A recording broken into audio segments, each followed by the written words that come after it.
ꯑꯣꯖꯥ ꯃꯌꯥꯝ ꯑꯃ ꯈꯨꯔꯨꯝꯖꯔꯤ ꯉꯁꯤꯒꯤ ꯊꯧꯔꯝ ꯑꯁꯤꯗ ꯑꯩꯈꯣꯏ ꯌꯦꯡꯕꯤꯔꯤꯕ ꯂꯩꯕꯤꯔꯤꯕ ꯄꯨꯝꯅꯃꯛꯄꯨꯁꯨ ꯃꯅꯤꯄꯨꯔꯤ ꯃꯤꯔꯔꯒꯤ ꯃꯥꯏꯀꯩꯗꯒꯤ ꯏꯀꯥꯏ ꯈꯨꯝꯅꯖꯔꯤ ꯑꯃꯁꯨꯡ ꯈꯨꯔꯨꯝꯖꯔꯤ ꯉꯁꯤ ꯅꯨꯄꯤ ꯂꯥꯟꯒ ꯅꯨꯃꯤꯠꯁꯤꯒꯤ ꯀꯩꯅꯣ ꯑꯣꯏꯅ ꯅꯤꯡꯁꯤꯡ ꯊꯧꯔꯝ ꯑꯣꯏꯅ ꯑꯩꯈꯣꯏ ꯃꯅꯤꯄꯨꯔꯤ ꯃꯤꯔꯔꯒꯤ ꯃꯥꯏꯀꯩꯗꯒꯤ ꯈꯟꯅ ꯅꯩꯅꯕꯒꯤ ꯊꯧꯔꯝ ꯑꯃ ꯂꯥꯡꯖꯔꯤ ꯑꯁꯤꯗꯩꯁꯤꯗ ꯒꯦꯁ ꯁ꯭ꯄꯤꯀꯔ ꯑꯣꯏꯅ ꯂꯦꯡꯁꯟꯕꯤꯗꯨꯅ ꯂꯩꯕꯤꯔꯦ ꯒꯧꯍꯥꯇꯤꯗꯒꯤ ꯑꯏꯕ ꯑꯣꯖꯥ ꯑꯩꯈꯣꯏ ꯃꯃꯤꯡ ꯂꯩꯔꯕ ꯑꯏꯕ ꯑꯃꯁꯨꯡ ꯔꯤꯁꯥꯔꯆꯔꯁꯨ ꯑꯣꯏꯕ ꯍꯥꯏꯇꯥꯔꯦ ꯑꯗꯨꯒ ꯑꯩꯈꯣꯏ ꯃꯩꯇꯩꯂꯣꯟꯒꯤ ꯃꯇꯥꯡꯗꯁꯨ ꯃꯌꯥꯝ ꯑꯃ ꯊꯤꯒꯠ ꯈꯣꯠꯄ ꯁꯥꯍꯤꯇ꯭ꯌꯒꯤ ꯃꯇꯥꯡꯗ ꯊꯤꯒꯠ ꯈꯣꯠꯄ ꯑꯣꯖꯥ ꯂꯥꯏꯁ꯭ꯔꯝ ꯇꯔꯥꯅꯤꯀꯥꯟꯇ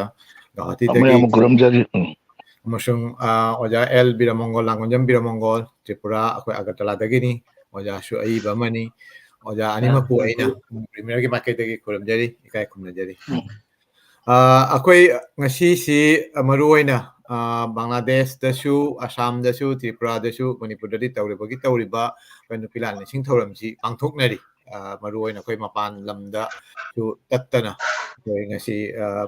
ꯁꯥꯎꯠ ꯑꯦꯁꯤꯌꯥ ꯕꯪꯒ꯭ꯂꯥꯗꯦꯁ ꯏꯟꯗꯤꯌꯥ ꯈꯛꯇ ꯅꯠꯇꯕ ꯑꯩꯈꯣꯏ ꯁꯤꯒꯩꯁꯤꯒ ꯆꯍꯤꯒꯤ ꯃꯔꯛꯇꯁꯨ ꯃꯔꯛ ꯃꯔꯛꯇ ꯑꯩꯈꯣꯏ ꯃꯣꯟꯇ꯭ꯔꯤꯜꯗ ꯐꯥꯎꯗ ꯑꯩꯈꯣꯏ ꯄꯥꯡꯊꯣꯛꯄ ꯌꯥꯎꯋꯦ ꯅꯨꯄꯤ ꯂꯥꯟ ꯅꯤꯡꯁꯤꯡ ꯊꯧꯔꯝꯁꯤ ꯆꯍꯤ ꯈꯔꯅꯤꯒꯤ ꯃꯃꯥꯡꯗ ꯑꯗꯣ ꯍꯧꯖꯤꯛꯇꯤ ꯈꯔ ꯏꯪꯁꯜꯂꯛꯄ ꯃꯇꯝꯁꯤꯅ ꯈꯔ ꯈꯨꯌꯧꯅꯕ ꯑꯗꯩ ꯀꯩꯅꯣꯁꯤ ꯇꯧꯅ ꯑꯩꯈꯣꯏ ꯆꯍꯤꯒꯤ ꯑꯣꯏꯅ ꯆꯥꯡ ꯅꯥꯏꯅꯗꯤ ꯄꯥꯡꯊꯣꯛꯄ ꯉꯝꯗꯦ ꯑꯗꯨ ꯑꯣꯏꯔꯒꯁꯨ ꯃꯄꯥꯟ ꯂꯝꯗ ꯉꯁꯤ ꯗꯤꯜꯂꯤꯗꯁꯨ ꯄꯨꯅꯦꯗ ꯕꯦꯡꯒꯂꯣꯔꯗ ꯃꯐꯝ ꯀꯌꯥꯗꯁꯨ ꯄꯥꯡꯊꯣꯛꯏ ꯍꯥꯏꯕꯒꯤ ꯄꯥꯎꯁꯨ ꯂꯩ ꯑꯗꯣ ꯅꯣꯡꯃ ꯅꯣꯡꯃꯒꯤ ꯅꯨꯄꯤ ꯂꯥꯟꯒꯤ ꯀꯩꯅꯣꯁꯤ ꯅꯤꯡꯁꯤꯡ ꯊꯧꯔꯝꯁꯤ ꯄꯥꯡꯊꯣꯛꯄꯁꯤ ꯈꯨꯃꯥꯡ ꯆꯥꯎꯁꯜꯂꯛꯏ ꯍꯥꯏꯕ ꯇꯥꯔꯦ ꯑꯣꯖꯥ ꯑꯗꯨꯅ ꯑꯩꯈꯣꯏ ꯅꯨꯄꯤ ꯂꯥꯟꯁꯤ ꯀꯔꯤꯅꯣ ꯁꯤ ꯀꯔꯝꯕ ꯃꯇꯝꯗꯒꯤ ꯀꯃꯥꯏꯅ ꯃꯄꯥꯟ ꯂꯝꯗ ꯁꯟꯗꯣꯔꯛꯈꯤꯕꯅꯣ ꯑꯁꯤꯒꯤ ꯃꯇꯥꯡꯁꯤ ꯑꯩꯈꯣꯏ ꯉꯁꯤ ꯈꯟꯅ ꯅꯩꯅꯖꯒꯅꯤ ꯑꯗꯨꯒ ꯑꯍꯥꯟꯕ ꯃꯛꯇꯗ ꯑꯩꯈꯣꯏ ꯅꯨꯄꯤ ꯂꯥꯟꯒꯤ ꯃꯇꯥꯡꯁꯤ ꯑꯁꯤꯒꯤ ꯃꯇꯥꯡꯗ ꯈꯖꯤꯛꯇꯪ ꯑꯩꯈꯣꯏ ꯕꯦꯛꯒ꯭ꯔꯥꯎꯟ ꯑꯣꯏꯅ ꯌꯥꯝ ꯁꯣꯔꯠꯂꯤ ꯑꯣꯏꯅ ꯑꯗꯨꯁꯨ ꯊꯝꯕꯤꯅꯕ ꯍꯥꯏꯅ ꯑꯣꯖꯥ ꯑꯅꯤꯃꯛꯇꯒꯤ ꯅꯤꯡꯁꯤꯡꯖꯔꯤ ꯇꯧꯕꯇꯕꯨ ꯑꯍꯥꯟꯕꯗ ꯑꯣꯖꯥꯒꯤ ꯏꯁꯥꯒꯤ ꯀꯔꯤꯒꯨꯝꯕ ꯏꯟꯇ꯭ꯔꯣꯗꯛꯁꯟ ꯃꯆꯥ ꯑꯃꯇꯪ ꯄꯤꯕꯤꯔꯒ ꯑꯗꯨꯒꯤ ꯑꯩꯈꯣꯏ ꯅꯨꯄꯤ ꯂꯥꯟꯒꯤ ꯑꯩꯈꯣꯏꯒꯤ ꯉꯁꯤꯒꯤ ꯏꯍꯧ ꯀꯩꯅꯣꯁꯤ ꯅꯤꯡꯁꯤꯡ ꯊꯧꯔꯝꯁꯤ ꯀꯔꯝꯅ ꯑꯣꯏꯔꯛꯈꯤꯕꯅꯣ ꯍꯥꯏꯕꯁꯤ ꯑꯁꯤꯒꯤ ꯃꯇꯥꯡꯁꯦ ꯈꯖꯤꯛꯇꯪ ꯊꯝꯕꯤꯅꯕ ꯍꯥꯏꯅ ꯊꯝꯖꯔꯤ ꯑꯍꯥꯟꯕꯗ ꯑꯣꯖꯥ ꯇꯔꯨꯅꯤꯀꯥꯟꯇꯣꯗꯒꯤ ꯍꯥꯟꯅ ꯍꯧꯖꯒꯦ ꯑꯣꯖꯥ ꯑꯩꯒꯤ ꯃꯤꯡ ꯂꯥꯏꯁ꯭ꯔꯝ ꯇꯔꯥꯅꯤꯀꯥꯟꯇ ꯑꯩ ꯒꯧꯍꯥꯇꯤꯗ ꯂꯩ ꯑꯏꯕꯅꯤ ꯍꯥꯏꯕꯤꯔꯣ ꯑꯣꯖꯥ ꯌꯥꯅꯤ ꯑꯣꯖꯥ ꯇꯥꯕꯤꯌꯨ ꯇꯥꯔꯦ ꯑꯣꯖꯥ ꯁꯨꯝ ꯍꯥꯏꯕꯤꯌꯨ ꯆꯠꯊꯕꯤꯌꯨ ꯃꯌꯥꯝꯕꯨ ꯈꯨꯔꯨꯝꯖꯔꯤ ꯑꯗ ꯑꯩꯈꯣꯏꯒꯤ ꯀꯩꯅꯣꯁꯤ ꯃꯅꯤꯄꯨꯔꯤꯒꯤ ꯅꯨꯄꯤ ꯂꯥꯟꯁꯦ ꯑꯍꯥꯟꯕꯗꯒꯤ ꯍꯧꯕ ꯍꯥꯏꯕ꯭ꯔꯥ ꯑꯣꯖꯥ ꯀꯃꯥꯏꯅ ꯇꯧꯕꯅꯣ ꯑꯍꯥꯟꯕ ꯁꯨꯝ ꯈꯖꯤꯛꯇꯪ ꯍꯥꯏꯐꯦꯠ ꯂꯤꯔꯝꯃꯒꯗꯤ ꯑꯁꯥꯝꯗ ꯀꯃꯥꯏꯅ ꯂꯥꯛꯈꯤꯕꯁꯦ ꯑꯁꯥꯝꯗ ꯃꯄꯥꯟ ꯍꯣꯏ ꯂꯝꯗ ꯁꯤꯟꯗꯣꯔꯛꯄꯒꯤ ꯃꯇꯥꯡꯁꯦ ꯈꯖꯤꯛꯇꯪ ꯍꯥꯏꯔ ꯀꯣꯟꯅ ꯃꯊꯪ ꯔꯥꯎꯟꯗ ꯑꯃꯨꯛ ꯂꯥꯛꯆꯒꯦ ꯑꯗ ꯑꯩꯈꯣꯏꯒꯤ ꯑꯍꯥꯟꯕ ꯅꯨꯄꯤ ꯂꯥꯟꯒꯤ ꯕꯦꯛꯒ꯭ꯔꯥꯎꯟꯁꯦ ꯈꯤꯇꯪ ꯍꯥꯏꯕ ꯃꯊꯧ ꯂꯩꯒꯗ꯭ꯔꯥ ꯑꯣꯖꯥ ꯍꯣꯏ ꯈꯖꯤꯛꯇꯪ ꯁꯨꯝ ꯇꯞꯅ ꯊꯝꯕꯤꯔꯝꯃꯨ ꯌꯥꯝ ꯁꯝꯂꯞꯅ ꯑꯩꯈꯣꯏꯅ 1994 ꯑꯩꯈꯣꯏꯒꯤ ꯀꯩꯅꯣꯅ ꯃꯅꯤꯄꯨꯔꯗ ꯅꯤꯡꯇꯝꯕ ꯃꯥꯡꯂꯕꯒꯤ ꯃꯇꯨꯡꯗ ꯑꯩꯈꯣꯏꯒꯤ ꯀꯩꯅꯣꯗ ꯏꯝꯐꯥꯜꯗ ꯂꯩꯕ ꯃꯇꯝꯗꯨꯒꯤ ꯕ꯭ꯔꯤꯇꯤꯁ ꯏꯁꯇꯔꯟ ꯄꯣꯂꯤꯇꯤꯀꯦꯜ ꯀꯩꯅꯣꯁꯤꯡ ꯁꯨꯕꯔꯅꯟꯒꯤ ꯌꯨꯝ ꯊꯥꯈ꯭ꯔ ꯃꯇꯨꯡꯗ ꯑꯩꯈꯣꯏꯒꯤ ꯖꯨꯂꯥꯏ ꯇꯥꯡ 4 1994ꯗ ꯕ꯭ꯔꯤꯇꯤꯁ ꯃꯇꯝꯗꯨꯒꯤ ꯄꯣꯂꯤꯇꯤꯀꯦꯜ ꯑꯦꯖꯦꯟ ꯀꯔꯅꯦꯜ ꯃꯦꯛꯁꯋꯦꯜꯅ ꯃꯤꯇꯩ ꯅꯨꯄꯥꯁꯤꯡꯕꯨ ꯑꯩꯈꯣꯏꯒꯤ ꯂꯥꯂꯨꯞꯇ ꯂꯦꯝꯅ ꯇꯧꯗꯅ ꯑꯩꯈꯣꯏꯒꯤ ꯀꯥꯕꯣ ꯚꯦꯂꯤꯗꯒꯤ ꯇꯤꯛꯁꯦ ꯑꯩꯈꯣꯏ ꯆꯤꯡꯁꯨ ꯄꯥꯝꯕꯤ ꯌꯨꯝꯗꯣ ꯁꯥꯅꯕ ꯍꯧꯖꯤꯛꯀꯤ ꯃꯩ ꯆꯥꯛꯈ꯭ꯔꯕ ꯌꯨꯝ ꯑꯗꯨ ꯁꯥꯅꯕꯒꯤ ꯑꯣꯔꯗꯔ ꯑꯃ ꯊꯣꯛꯈꯤꯕꯅꯤ ꯃꯗꯨꯒꯤ ꯑꯣꯔꯗꯔꯗꯨꯒꯤ ꯄ꯭ꯔꯣꯇꯦꯁꯇ ꯆꯍꯤꯗꯨꯒꯤ ꯁꯦꯞꯇꯦꯝꯕꯔ 3ꯗ ꯑꯩꯈꯣꯏꯒꯤ ꯅꯨꯄꯤ ꯃꯌꯥꯝ ꯏꯝꯐꯥꯜꯗ ꯇꯤꯜꯂꯒ ꯃꯗꯨꯒ ꯃꯣꯏꯅ ꯃꯦꯛꯁꯋꯦꯜꯒꯤ ꯌꯨꯝꯁꯦ ꯀꯣꯏꯁꯤꯟꯕꯅꯦꯕ ꯑꯗꯩ ꯃꯊꯪꯗꯅ ꯑꯩꯈꯣꯏ ꯏꯇꯤꯍꯥꯁ ꯐꯪꯕ ꯃꯇꯨꯡ ꯏꯟꯅ ꯑꯣꯛꯇꯣꯕꯔ ꯇꯥꯔꯤꯛ 5ꯗ ꯑꯩꯈꯣꯏꯒꯤ ꯃꯇꯝꯗꯨꯒ ꯈ꯭ꯋꯥꯏꯔꯝꯕꯟꯗ ꯃꯤꯇꯩ ꯅꯨꯄꯤ ꯀꯅꯥꯁꯨ ꯍꯥꯏꯅꯔꯨꯗꯅ 5,000 ꯇꯤꯜꯂꯒ ꯃꯥꯒꯤ ꯍꯧꯖꯤꯛꯀꯤ ꯃꯦꯛꯁꯋꯦꯜꯒꯤ ꯃꯥꯒꯤ ꯅꯥꯇꯩ ꯆꯥꯗꯕ ꯑꯣꯔꯗꯔꯗꯨ ꯀꯛꯅꯕ ꯃꯌꯥꯝꯅ ꯄ꯭ꯔꯣꯇꯦꯁ ꯇꯧꯕꯅꯤ ꯃꯗꯨꯒꯤ ꯃꯇꯨꯡ ꯏꯟꯅ ꯑꯣꯔꯗꯔꯁꯦ ꯀꯛꯂꯦ ꯃꯁꯤꯃ ꯑꯗꯩ ꯁꯦꯀꯦꯟꯁꯤꯅ ꯇꯧꯔꯤꯁꯤꯅ ꯑꯩꯈꯣꯏꯒꯤ ꯀꯩꯅꯣꯒꯤ 1939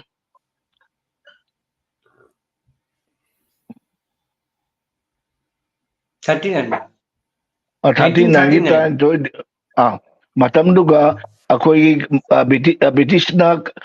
ꯄꯥꯜꯂ ꯃꯇꯨꯡꯗ ꯃꯣꯏꯅ ꯃꯔꯨꯑꯣꯏ ꯃꯌꯥꯝ ꯂꯥꯛꯑꯒ ꯑꯩꯈꯣꯏꯒꯤ ꯆꯦꯡꯒꯤ ꯃꯤꯜ ꯃꯌꯥꯝ ꯂꯥꯛꯄ ꯑꯗꯩ ꯑꯁꯥꯝꯗ ꯆꯦꯡ ꯊꯥꯗꯣꯛꯄ ꯍꯥꯟꯅꯁꯤ ꯆꯦꯡꯁꯤ ꯀꯔꯤꯅ ꯄꯨꯔꯝꯒꯦ ꯍꯥꯏꯗꯨ ꯁꯟ ꯒꯥꯔꯤꯅ ꯄꯨꯔꯝꯃꯤ ꯃꯇꯝꯗꯨꯒꯗ ꯑꯩꯈꯣꯏꯒꯤ ꯃꯣꯇꯣꯔ ꯄꯥꯟꯕ ꯒꯥꯔꯤꯁꯦ ꯂꯥꯛꯄꯗꯒꯤ ꯌꯥꯝꯅ ꯍꯦꯟꯅ ꯊꯥꯗꯣꯔꯛꯄꯒꯤ ꯃꯔꯝꯅ ꯃꯅꯤꯄꯨꯔꯗ ꯆꯦꯡ ꯇꯥꯛꯄꯒꯤ ꯃꯗꯨꯒꯤ ꯃꯥꯌꯣꯛꯇ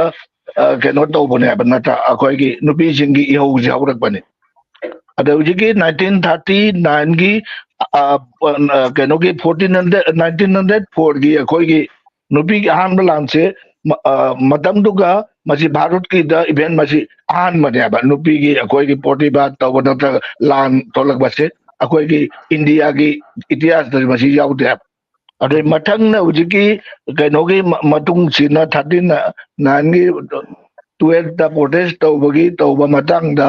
ꯑꯩꯈꯣꯏ ꯃꯇꯝꯗꯨꯒ ꯃꯅꯤꯄꯨꯔꯒꯤ ꯃꯍꯥꯔꯥꯖꯥ ꯆꯨꯔꯥꯆꯥꯟꯁꯦ ꯃꯄꯥꯟꯗ ꯆꯠꯈꯤꯕꯅ ꯃꯅꯤꯄꯨꯔꯒꯤ ꯗꯣꯔꯕꯥꯔꯅ ꯃꯥꯒꯤ ꯋꯥ ꯑꯃ ꯇꯥꯒꯗ꯭ꯔꯗꯤ ꯌꯥꯔꯣꯏ ꯍꯥꯏꯕ ꯃꯇꯝꯗꯨꯒꯤ ꯇꯦꯂꯤꯒ꯭ꯔꯥꯝ ꯊꯥꯗꯣꯛ ꯊꯥꯖꯤꯟ ꯇꯧ ꯑꯗꯨ ꯇꯧꯕ ꯅꯨꯄꯤꯁꯤꯡ ꯃꯨꯟꯅꯕꯗ ꯅꯨꯄꯤ 12ꯗ ꯑꯩꯈꯣꯏꯒꯤ ꯃꯇꯝꯗꯨꯒꯤ ꯑꯁꯥꯝ ꯔꯥꯏꯐꯜꯁ ꯂꯩꯕ ꯀꯥꯡꯕꯨꯅ ꯕꯦꯅꯔ ꯆꯥꯔꯖ ꯇꯧꯕꯒꯤ ꯃꯗꯨꯒꯤ ꯊꯣꯛꯂꯛꯄꯅꯤꯀꯣ ꯃꯁꯤꯒꯤ ꯃꯇꯨꯡꯗꯅ ꯑꯩꯈꯣꯏꯗꯅ ꯅꯨꯄꯤꯒꯤ ꯏꯔꯥꯡꯁꯦ ꯃꯁꯤꯒꯤ ꯃꯇꯨꯡꯗꯗꯤ ꯀꯩꯅꯣ ꯂꯥꯛꯑꯦ ꯑꯩ ꯑꯝꯇꯪ ꯑꯩꯒꯤ ꯑꯏꯕ ꯑꯝꯗꯩ ꯄꯥꯊꯣꯛꯆꯒꯦ ꯑꯗꯒꯤ ꯀꯁꯥꯔꯒꯤ ꯃꯤꯇꯨꯡꯗ ꯀꯔꯤ ꯇꯧꯒꯦꯗ ꯑꯩꯈꯣꯏꯒꯤ 1939ꯒꯤ ꯁꯦꯞꯇꯦꯝꯕꯔ ꯑꯃꯗꯒꯤ ꯍꯧꯈꯤꯕ ꯄ꯭ꯔꯤꯊꯤꯕꯤꯒꯤ ꯑꯅꯤꯕ ꯂꯥꯟꯖꯥꯎꯒꯤ ꯃꯔꯝꯅ 1944ꯒꯤ ꯃꯦ ꯑꯃꯗꯤ ꯖꯨꯟ ꯊꯥꯗ ꯃꯇꯝꯗꯨꯒꯤ ꯀꯁꯥꯔ ꯖꯤꯂꯥꯗ ꯂꯪꯁꯦ ꯌꯥꯝꯅ ꯋꯥꯅ ꯐꯪꯈꯤ ꯀꯩꯒꯤꯅꯣ ꯃꯌꯥꯡ ꯂꯂꯣꯟꯕ ꯀꯥꯡꯕꯨꯅ ꯃꯣꯏꯁꯦ ꯕ꯭ꯂꯦꯛ ꯁꯥꯟꯅꯗꯅ ꯂꯪꯁꯦ ꯄꯤꯗꯗꯅ ꯑꯗꯣ ꯃꯇꯝꯗꯨꯗꯤ ꯀꯩꯗꯧꯔꯦ ꯑꯩꯈꯣꯏ ꯃꯩꯇꯩꯁꯤꯗꯤ ꯍꯥꯟꯅꯗꯒꯤ ꯑꯩꯈꯣꯏ ꯃꯤꯗ ꯇꯥꯡꯗꯃꯤꯅ ꯏꯚꯦꯟ ꯆꯨꯝꯅ ꯃꯣꯏꯊꯥꯞ ꯂꯁꯤꯡꯗꯒꯤ ꯃꯣꯏꯊꯥꯞ ꯅꯥꯏꯗꯅ ꯐꯤꯔꯣꯜ ꯏꯅꯅꯕ ꯉꯥꯕꯣꯡ ꯑꯗꯒꯤ ꯑꯩꯈꯣꯏꯒꯤ ꯃꯣꯃꯥꯄꯤꯊꯛ ꯂꯣꯏꯅꯃꯛꯁꯦ ꯁꯤꯖꯤꯟꯅꯔꯝꯕꯅꯦꯕ ꯃꯗꯨ ꯂꯪ ꯐꯪꯕꯗꯨꯒꯤ ꯁꯥꯎꯗꯅ ꯑꯩꯈꯣꯏꯒꯤ ꯃꯇꯝꯗꯨꯒ ꯃꯗꯨꯒꯤ ꯈꯨꯗꯣꯡꯆꯥꯕꯁꯦ ꯂꯧꯔꯗꯨꯅ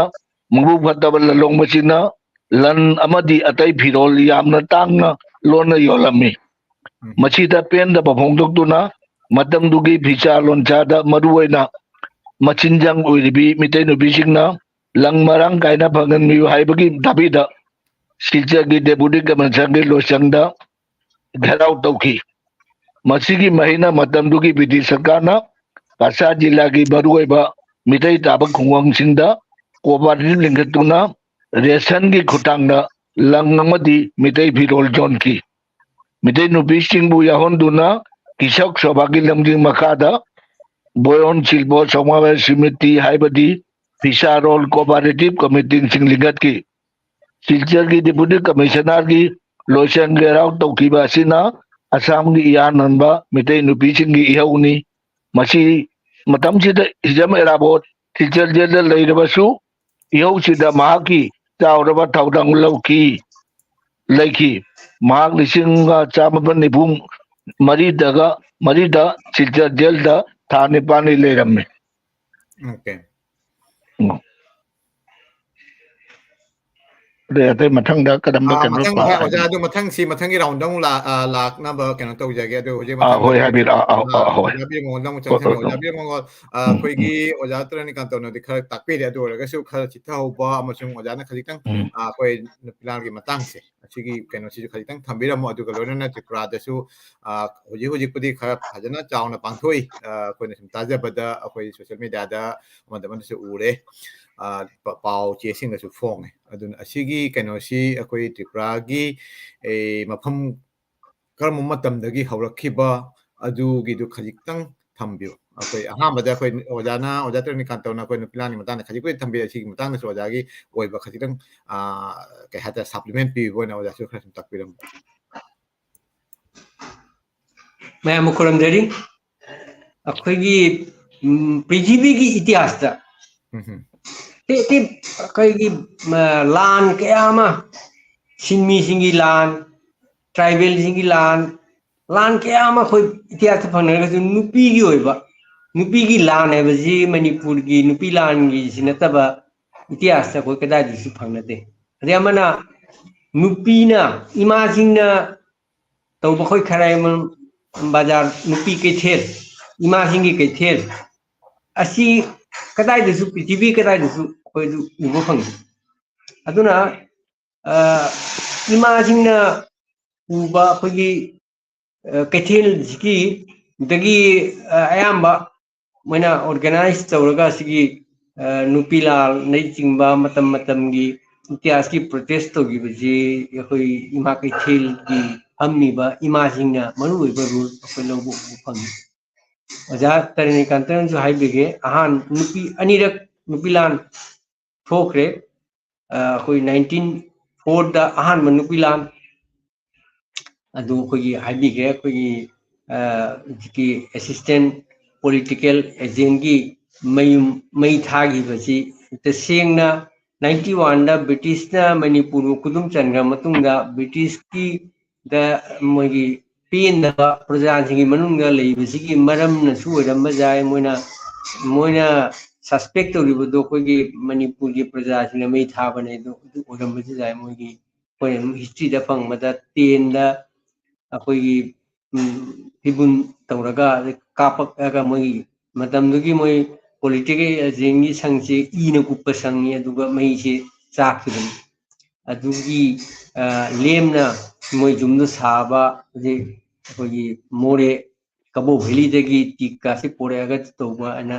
मोइना तौबदुगी इमाजिंग अदुगी प्रोटेस्ट तौना अदु मोइना थोकिबो ऑर्डर दु हंदुखिबनी ब्रिटिश की मायकता सी कुल्लव ब्रिटिश की मायकता थंगा लेने इमाजिंग तौगिबला मथंगी तारकपदा सेकेंड वर्ल्ड वार हौगरप मतमदा अदी मतमदा अखोगी मणिपुर दे चेंग तांगबा फी फंगदबगी वारी से भारत की मफम पुमदनी मरुएना बेंगोल की अखोई हिस्ट्री दा खंगदे बेंगोल की लिटरेचर मयामदा अदी मतमगी मानिक बंदोपाध्याय नारायण गंगोपाध्याय मोने इबा वारी कया दसु चा थको फंगदना अखोगी बेंगोल दा मयाम तौकिबा फी सेटप नमदना अखोई फी लेतना लंग फंगदना फी साब नमदना मोइना फी सेतना अयाम्बा अखोगी नेकेट ओना लेबगी वारी यामना अदुगुम्बा अखोई उबा फंगी चा फंगदना मी क्या सीखिबा लांदा सीखिबदगी चा फंगदना सीखिबगी मसिंग मयामनी द मणिपुरदगी थोकपा अखोगी फौ मणिपुर की लेहाव खोबनी असी फंगकपा फौसिना मणिपुर की सुम चाबोई मपानदगी चेंग निपान तांगमदे मपानदगी चेंग पुरकपा तारमदे अखोगी मणिपुर की इकोनॉमिक्स दा सेमिट लोंदसु अखोइना मरुएना मयामना फौसी तौरगा इमासिंगना फौसिंगजी सुरगा अदिदी चेंगजी बिजनेस तो बजे मरु इमा केथेली इमासिंगना लोइना तौरमबनी अदुगा अखोगी मारवाड़ी बिजनेस मैम चंगा मोइना चेंगी मिल हांगा मैम जे लिखलगा मोइना चेंग से मिल तखगा जोलपा इमासिंगना कंट्रोल तौरम्बा बाजार से मार्केट से कंट्रोल तौरम्बा अदुना मरुएना बिजनेस ओइना मोइना हिंगमसी असिगा मोनोपोली बिजनेस हाइबा तारे मोइना सि तौरपा अदुगा अखोगी सेकेंड वर्ल्ड वार होरमदे ममा जे ब्रिटिश जे मागी लानमी सिंगी चेंग करिगा सिलेक्शन पुसल दगी भारत के मफो होंदे खोंग लेना मणिपुर दस माई चाथोक होबनीना चेंग मयाम से अखोगी पुथोखिबा मिलना तखोयागा संगाड़ी तो होंदोपो मयाम तौरपसिदा कथेल चेंग लुपा लेरगस चेंग लेबा होंगतबा यादे पूरा बिजनेस अदु तनतना इमासिंगना कंट्रोल तौजरंबा बिजनेस से असिगा रिलेटेड बाजार दा जोलिबा इमासिंग लोइना चेंग सुरगा चेंग सुबगी ममन मयाम फंगईबा मयाम जे लोइना खोगी लेरमीबा सेमिटोंगी स्ट्रक्चर जे पूरा चेंज होना मोनोपोली बिजनेस मयाम तोरपसिदा पेन दबमा लाखपदगी नमपान चेंग पूजा रो हैबा मूवमेंट मा खोगी इमासिंगना मरुएना होगटपिजे इमा केथेलगी मोइना लीडरशिप लोरगा सिगी होगटखिबनी अदुगी ममांगदा इराबोडना खोगी निखिल मणिपुरी हिंदू महासभा मथंगदा मणिपुरी महासभा ता हाइग्रे लौरगा माना खोगी महिला सम्मेलनी प्रजा सम्मेलनी मयाम से सुम लिंगहलकना अदैदी चेंग लेबा मतमदा मोइना चेंग वानबा मतमदा खोगी शेर निफुना मोनमा हरमदु शेर जांघीना मोन फागदबनी अदुमाइन तोना मोइना नमना तौरप मयाम सिंग अदुगी प्रोटेस्टा अखोगी लौमी सिंगजु लांगोल पाइबसिना लौगी मपु ओगदबनी अदिदी चेंग शेर जांघीना मोन तो बुदु जारोय ममन matik chana pigadabani adugumba movement namsu irabuna hawgalamani tawbagidi nupilal horpa matam sigadi akogi irabotsi maina background torgosu nupilan hawma matam sama silchar da legi mama sama imphal da leite adi matam duda aduga akogi cheng mapanda puja rana mayam sina anduron torpa cheng mil thingnabagi tokhalakpa aduga akogi ziki political agenda adudi aina warep se logdamba nammante matamdugi ningdo akogi Churachat Maharaj Nabudipta leba dama khara pau phona dadi ningthogi jathang phangda jakoi sigi loktopa namoy haibadagi moina dadi ningthoga pau phono ina puraga moy ahan bada moy political agent ma ko me pujamna laaga telegraph office ta moy se akogi gherao to bai de hujigi matam se gherao tong thamaga telephone na telegram na matam telephone le telegram na pau phono ina moy thamma gherao tong thamme adigi pau phauno aduga ningthoga pau phauno re adudi akoi jiki cheng mapana thobaje thingani adudi ai langsi matamni chakcha ba chatke haibaduga ima singna akoi di numini ni chakcha phangna cheng litan cha dan leibena chatpa jara adu pura adugi lokhuga chakadabani ana moina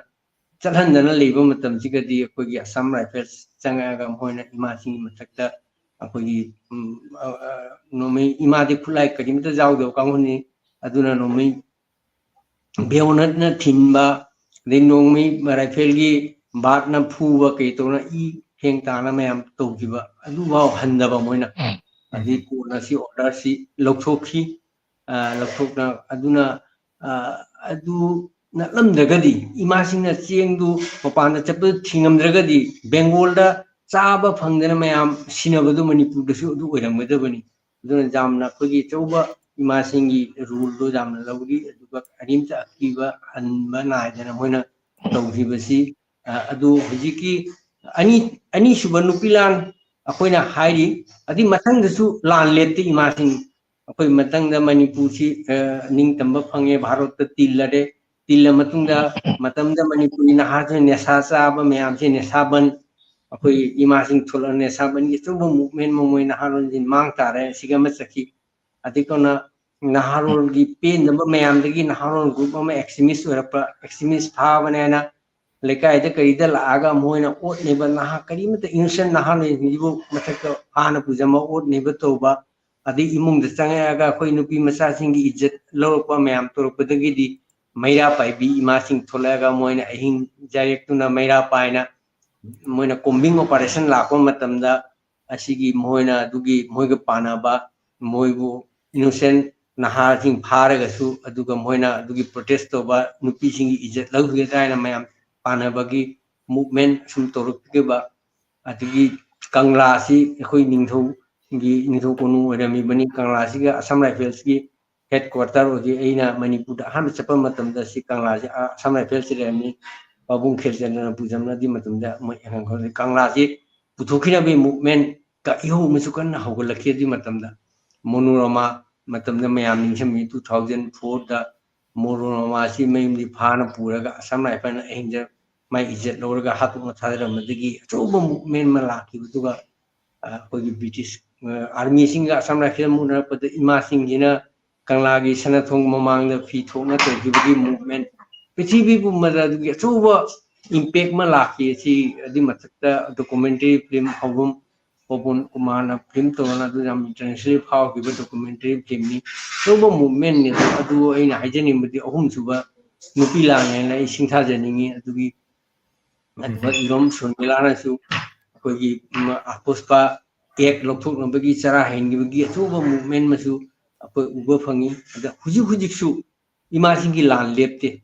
akogi hujiki kuki singna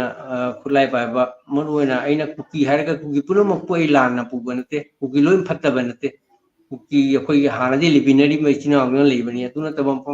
pane changapa adeji akoi extremist kangbu singsina khulai pairaga akoi tripura da su akoi kanglukwi layout rayot thoknagi tribal singa non tribal bengali singa aduda extremist audi khulai paina de sum tongnabani ade kona mayam security kangusingna adugi section chalawlaki loinana tribal gi su intellectual kangusing adidi non tribal bengali su torona si nusinabama koi tripura jam thuna purapanam gi to manipur gi di asi akogi public akogi praja manipuri wa akogi sum chumnagi ki mohna tongna banate manung de kulai akan makulai pairaga mohna asi torupani do lan je jam sangari ba asi matamda adiji akogi security forcing sinasu tripura da tobo matamda akogi security forcing jamna akogi impartial lowki tribal mathak su moina attack torok matangda adu moina ngak sina togi adiji tribal na masing jamo hamda non tribal mathak torok mo fajana dugi impartial rule ma koi uphangi to manipur dadi Assam Rifles se kuki ga tanana su kuina lebina moi khangna bani na mogi rule si ju khara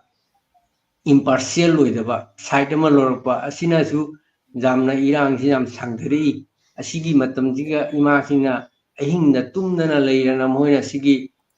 koina moina to sigi protest to isi asisu choba matam da crisis khuding makta ima sina mangda thamna asi chaliba asita sunate akogi ahobo wari khambatu wari de singe thoibigi je thauna mai nusibaki sacrifice duge haurana koina ade sanabagi ye da sukhangdi akoi nipadagi nupi singna mangjil thaba haure akoi khel tiki Rajiv Gandhi khel no moina phangi basi kunjarani adedi mirabai adedi akoi ye chanu mirabai chanu kunjarani adedi medicom ahum je phangabani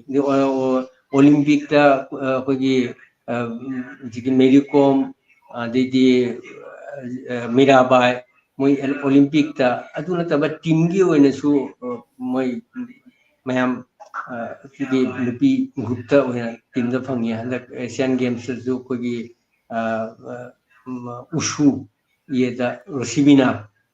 silver medal world ye mit su point lupi singina henjali koi hockey team da lupi na captain or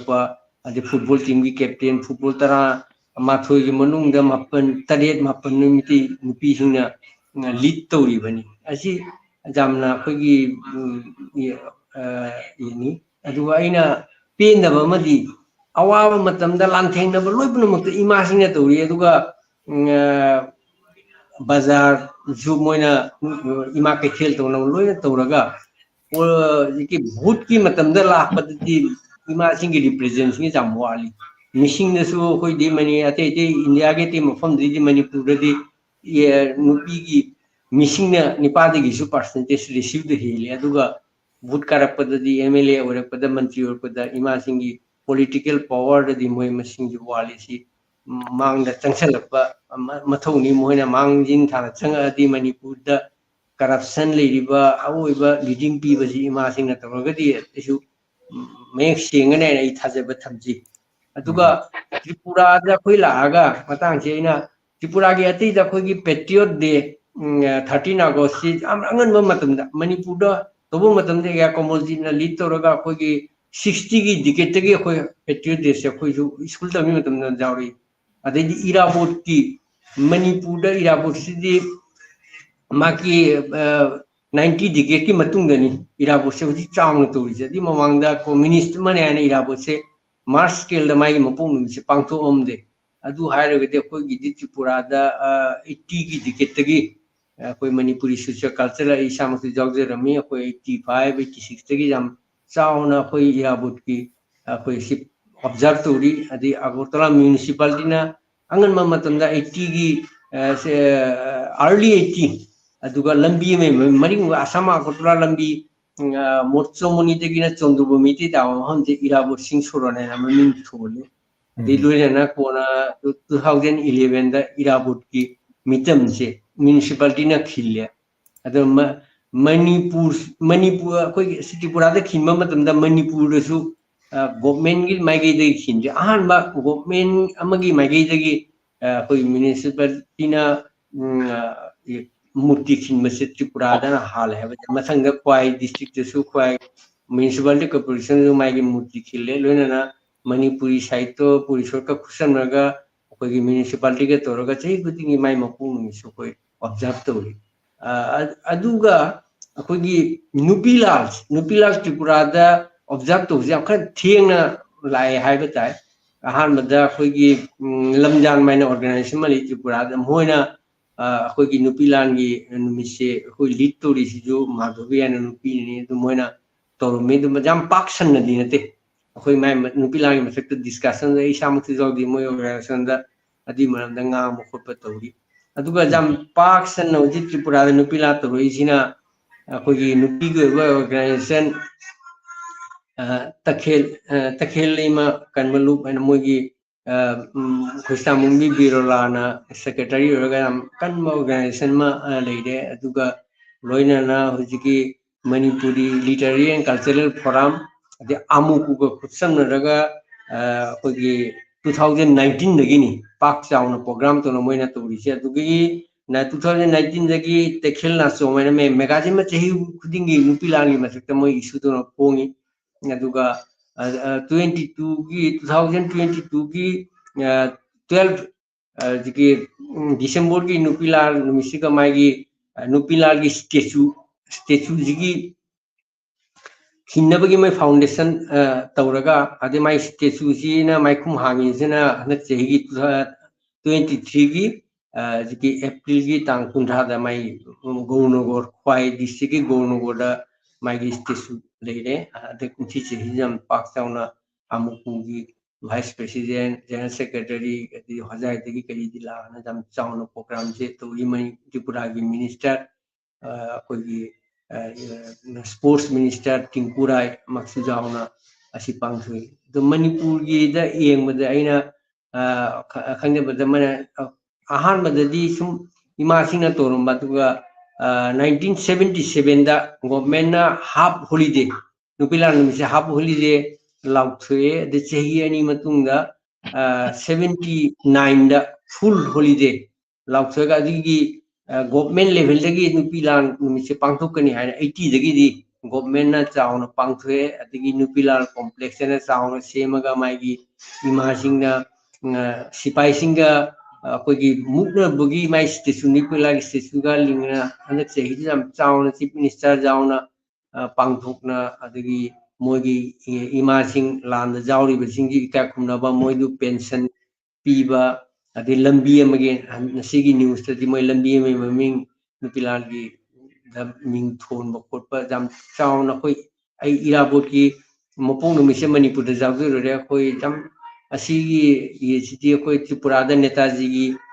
Bengal Lakanga Tripurada Netazigi Mopong Misam Misilia Tonam Pana at the Sansan Punamana was mine zoo. Nupilal Zizo, Adumina, which Sansampuna, Gomelga,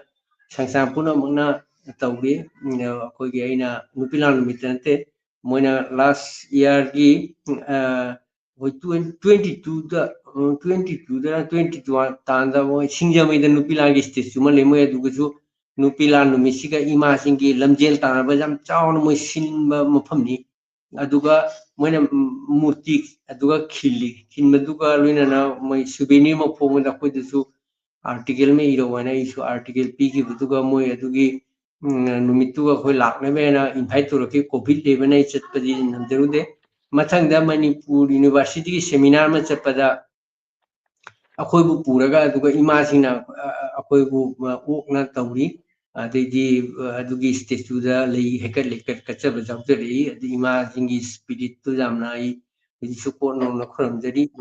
Duga Asini, Manipurati, Jamnan Pilali, Jamna Yetore, Prisibigi, when I was a Nupilar, Kogi, Imake tail, Sigi, Kogi, Jamna Fuxoning, I mean, see, I think I'm Tangia on the Mokhaja.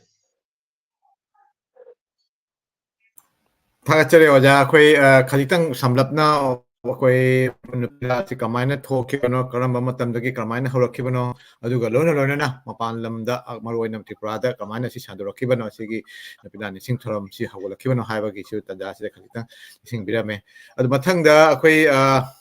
oja taranikanto da lakjage asigi mangda mukhasu hanna mayambu ikai khumnajari ngasi gi thoram su yengbiriba amasung ꯑꯩꯈꯣꯏ audience ꯑꯣꯏꯅ ꯂꯩꯕꯤꯔꯤꯕ ꯑꯗꯨꯒ ꯂꯣꯏꯅꯅ ꯑꯩꯈꯣꯏ ꯑꯁꯤꯗ ꯁꯔꯨꯛ ꯌꯥꯕꯤꯔꯤꯕ ꯃꯌꯥꯝꯁꯨ ꯑꯩꯅ ꯃꯅꯤꯄꯨꯔꯤ ꯃꯤꯔꯔꯒꯤ ꯃꯥꯏꯀꯩꯗꯒꯤ ꯏꯀꯥꯏ ꯈꯨꯝꯅꯖꯔꯤ ꯅꯣꯂꯨꯛꯆꯔꯤ ꯈꯨꯔꯨꯝꯖꯔꯤ ꯇꯧꯕꯇꯕꯨ ꯑꯩꯈꯣꯏꯅ ꯍꯥꯏꯕꯗ ꯉꯥꯡꯕꯗ ꯀꯔꯤꯒꯨꯝꯕ ꯁꯣꯏꯕ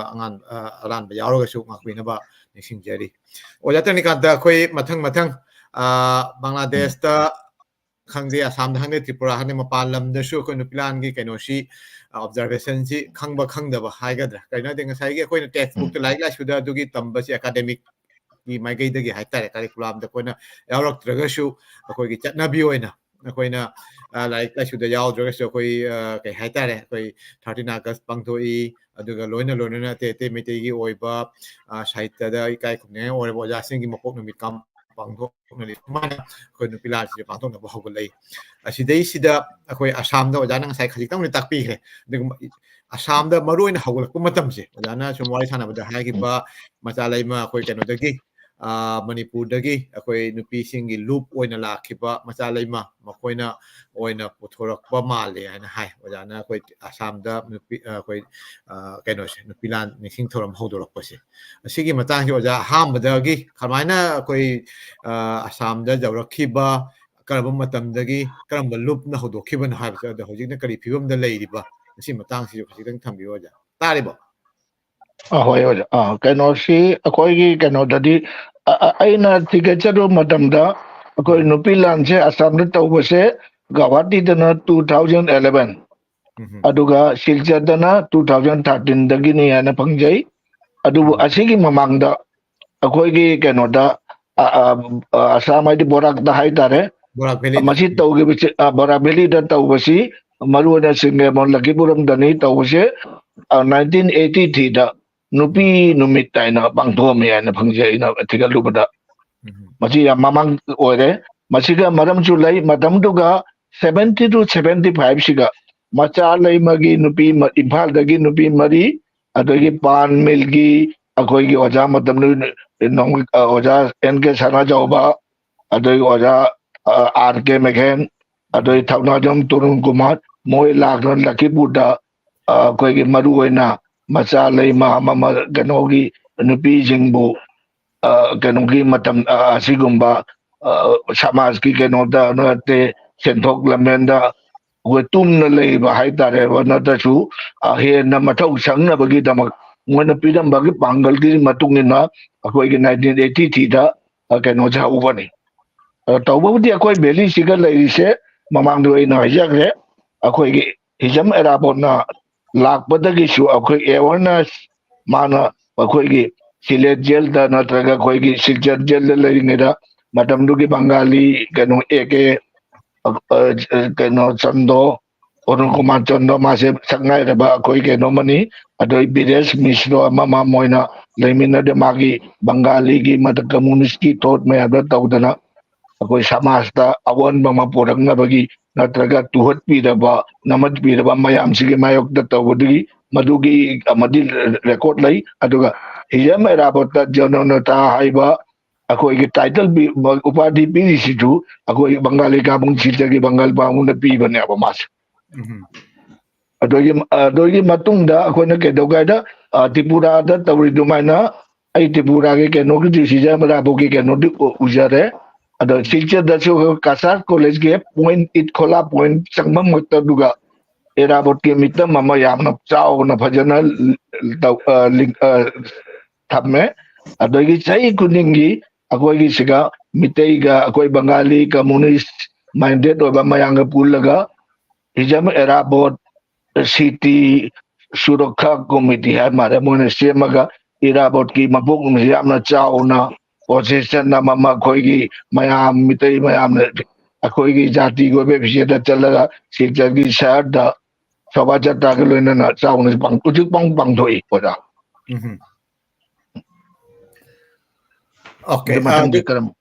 aduga keno oina hujik maru oina hujik Assamda mafam kya da chathari oja koi nupilan nising thoramse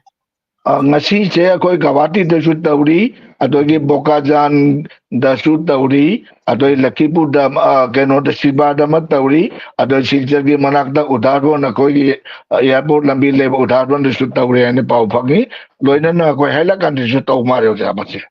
okay तो अदू ओरगदी ngasi hana kai haidar chahi kunthra mawangda natraga kunwangda yamna akhoi manungda asigi matangda thodo hedona khangamba gi masing khara likna oirama hoje hojekti yumthong khudingda mi punamakta haidar maru na mete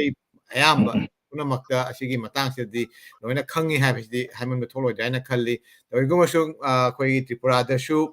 Bangladesh da shu Bangladesh da budi hoje khara akhoi gi matamgi hogi matung akhoi mamangai da yam phajana chauna pangto mi marak marak da khoi khara chahi amani lepa lepa chauna pangto pa jawi tawbo akhoi 90 gi mamang da gi oida mane Bangladesh pangto pa 90 madwai gi dwai da gi sum hogatle aduga 2000 phawde phajana chang thauna pangto mi da hoje khara 2015 20 gi swai se khara akhoi covid ki kari gi sigi matang sigi manung dai khara handa khare aduga Tripura da ojabi mongna angasai takwi hidumaina nobu ke sigi mamangai da khoi loop amana orama handa loop akhoi manipur ga punjanaraga asigi anoba face haitare asigi keno si lakpo ure to asida ina mathang dai ojabi mongol ina hangjaningi sina akhoi nupilal ki thauram pangthok pasi akhoi ngasi gi keno si da khoina thamjari sini khoi hojik asigi keno si kari gi mathauno why we need to observe akhoi nupila akhoi thauram asi akhoi enogi 13 August pangthok pa sumaina natraga na khoi Bangladesh ki oragana akhoi hayang khani makhada 16 December bijoy dibos adagadi khani swaina leida national observations mayam le adama kan meitei gi oina nupilal si akhogi manungda ngasi su mayam na kari gi ningjangam thokon haibasi asi matang ojabi mong gi pota khaji ta tajani huji akhoi prithvi da haitare nupi gi mane akoina society da chakhotpa taragadi nupi nipa thong manana chakholaga society chakholagadaba akhoi matamada akhoi soti dahaw pratha bidawa puwa leramdaba nupi hinge sothana leramba sigi nupi hinju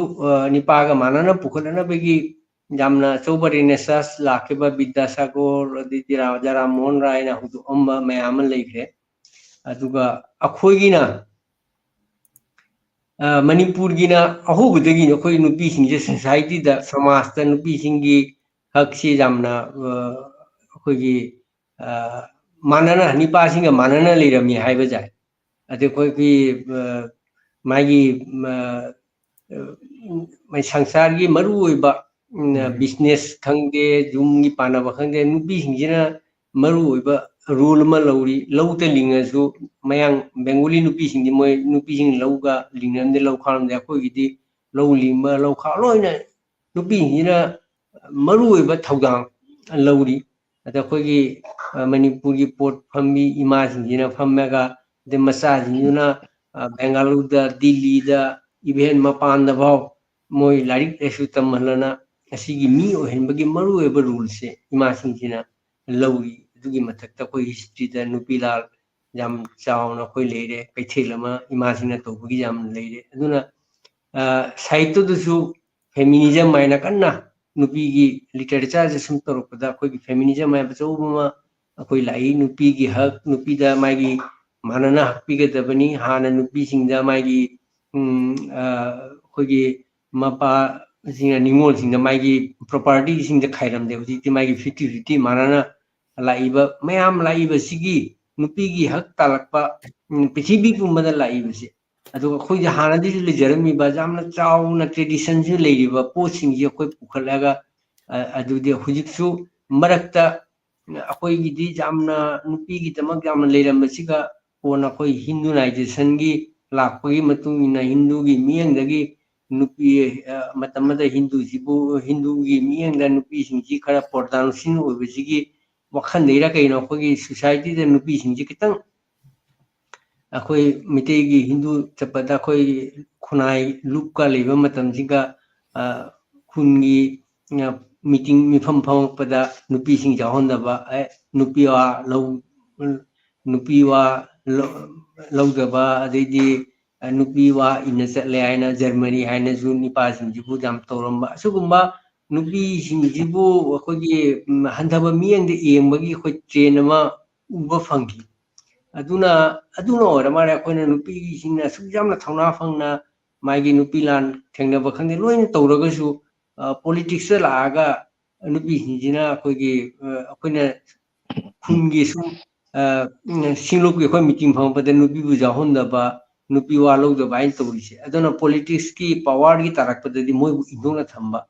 ꯑꯗꯨꯅ ꯍꯧꯖꯤꯛꯁꯨ ꯑꯩꯈꯣꯏꯒꯤ ꯅꯨꯄꯤꯒꯤ ꯐꯨꯜ rights ꯐꯪꯕꯒꯤꯗꯃꯛꯇ ꯑꯩꯈꯣꯏꯒꯤ ꯅꯨꯄꯤ ꯂꯥꯜꯒꯤ ꯑꯁꯤꯒꯨꯝꯕꯁꯤ ꯑꯣꯕꯖꯥꯔꯕ ꯇꯧꯕꯒꯤ ꯌꯥꯝꯅ ꯗꯔꯀꯥꯔ ꯂꯩ ꯃꯔꯨꯑꯣꯏꯅ ꯃꯄꯥꯟ ꯃꯅꯤꯄꯨꯔꯗ ꯑꯩꯈꯣꯏꯒꯤ ꯑꯁꯥꯝꯗ ꯈꯪꯗꯦ ꯇ꯭ꯔꯤꯄꯨꯔꯥꯗ ꯑꯗꯩꯗꯤ ꯕꯪꯒ꯭ꯂꯥꯗꯦꯁꯇ ꯑꯩꯈꯣꯏꯅ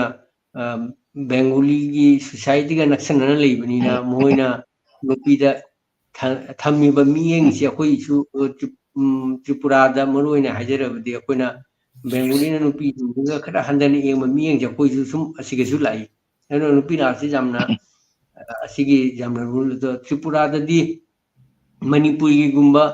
ꯅꯨꯄꯤ ꯂꯥꯜꯒꯤ ꯃꯨꯚꯃꯦꯟꯒꯤ ꯑꯗꯨꯒꯨꯝꯕ ꯇ꯭ꯔꯦꯗꯤꯁꯟ ꯍꯤꯁꯇ꯭ꯔꯤ ꯑꯩꯈꯣꯏꯅ ꯎꯕ ꯐꯪꯗ꯭ꯔꯒꯁꯨ ꯇ꯭ꯔꯤꯄꯨꯔꯥꯒꯤ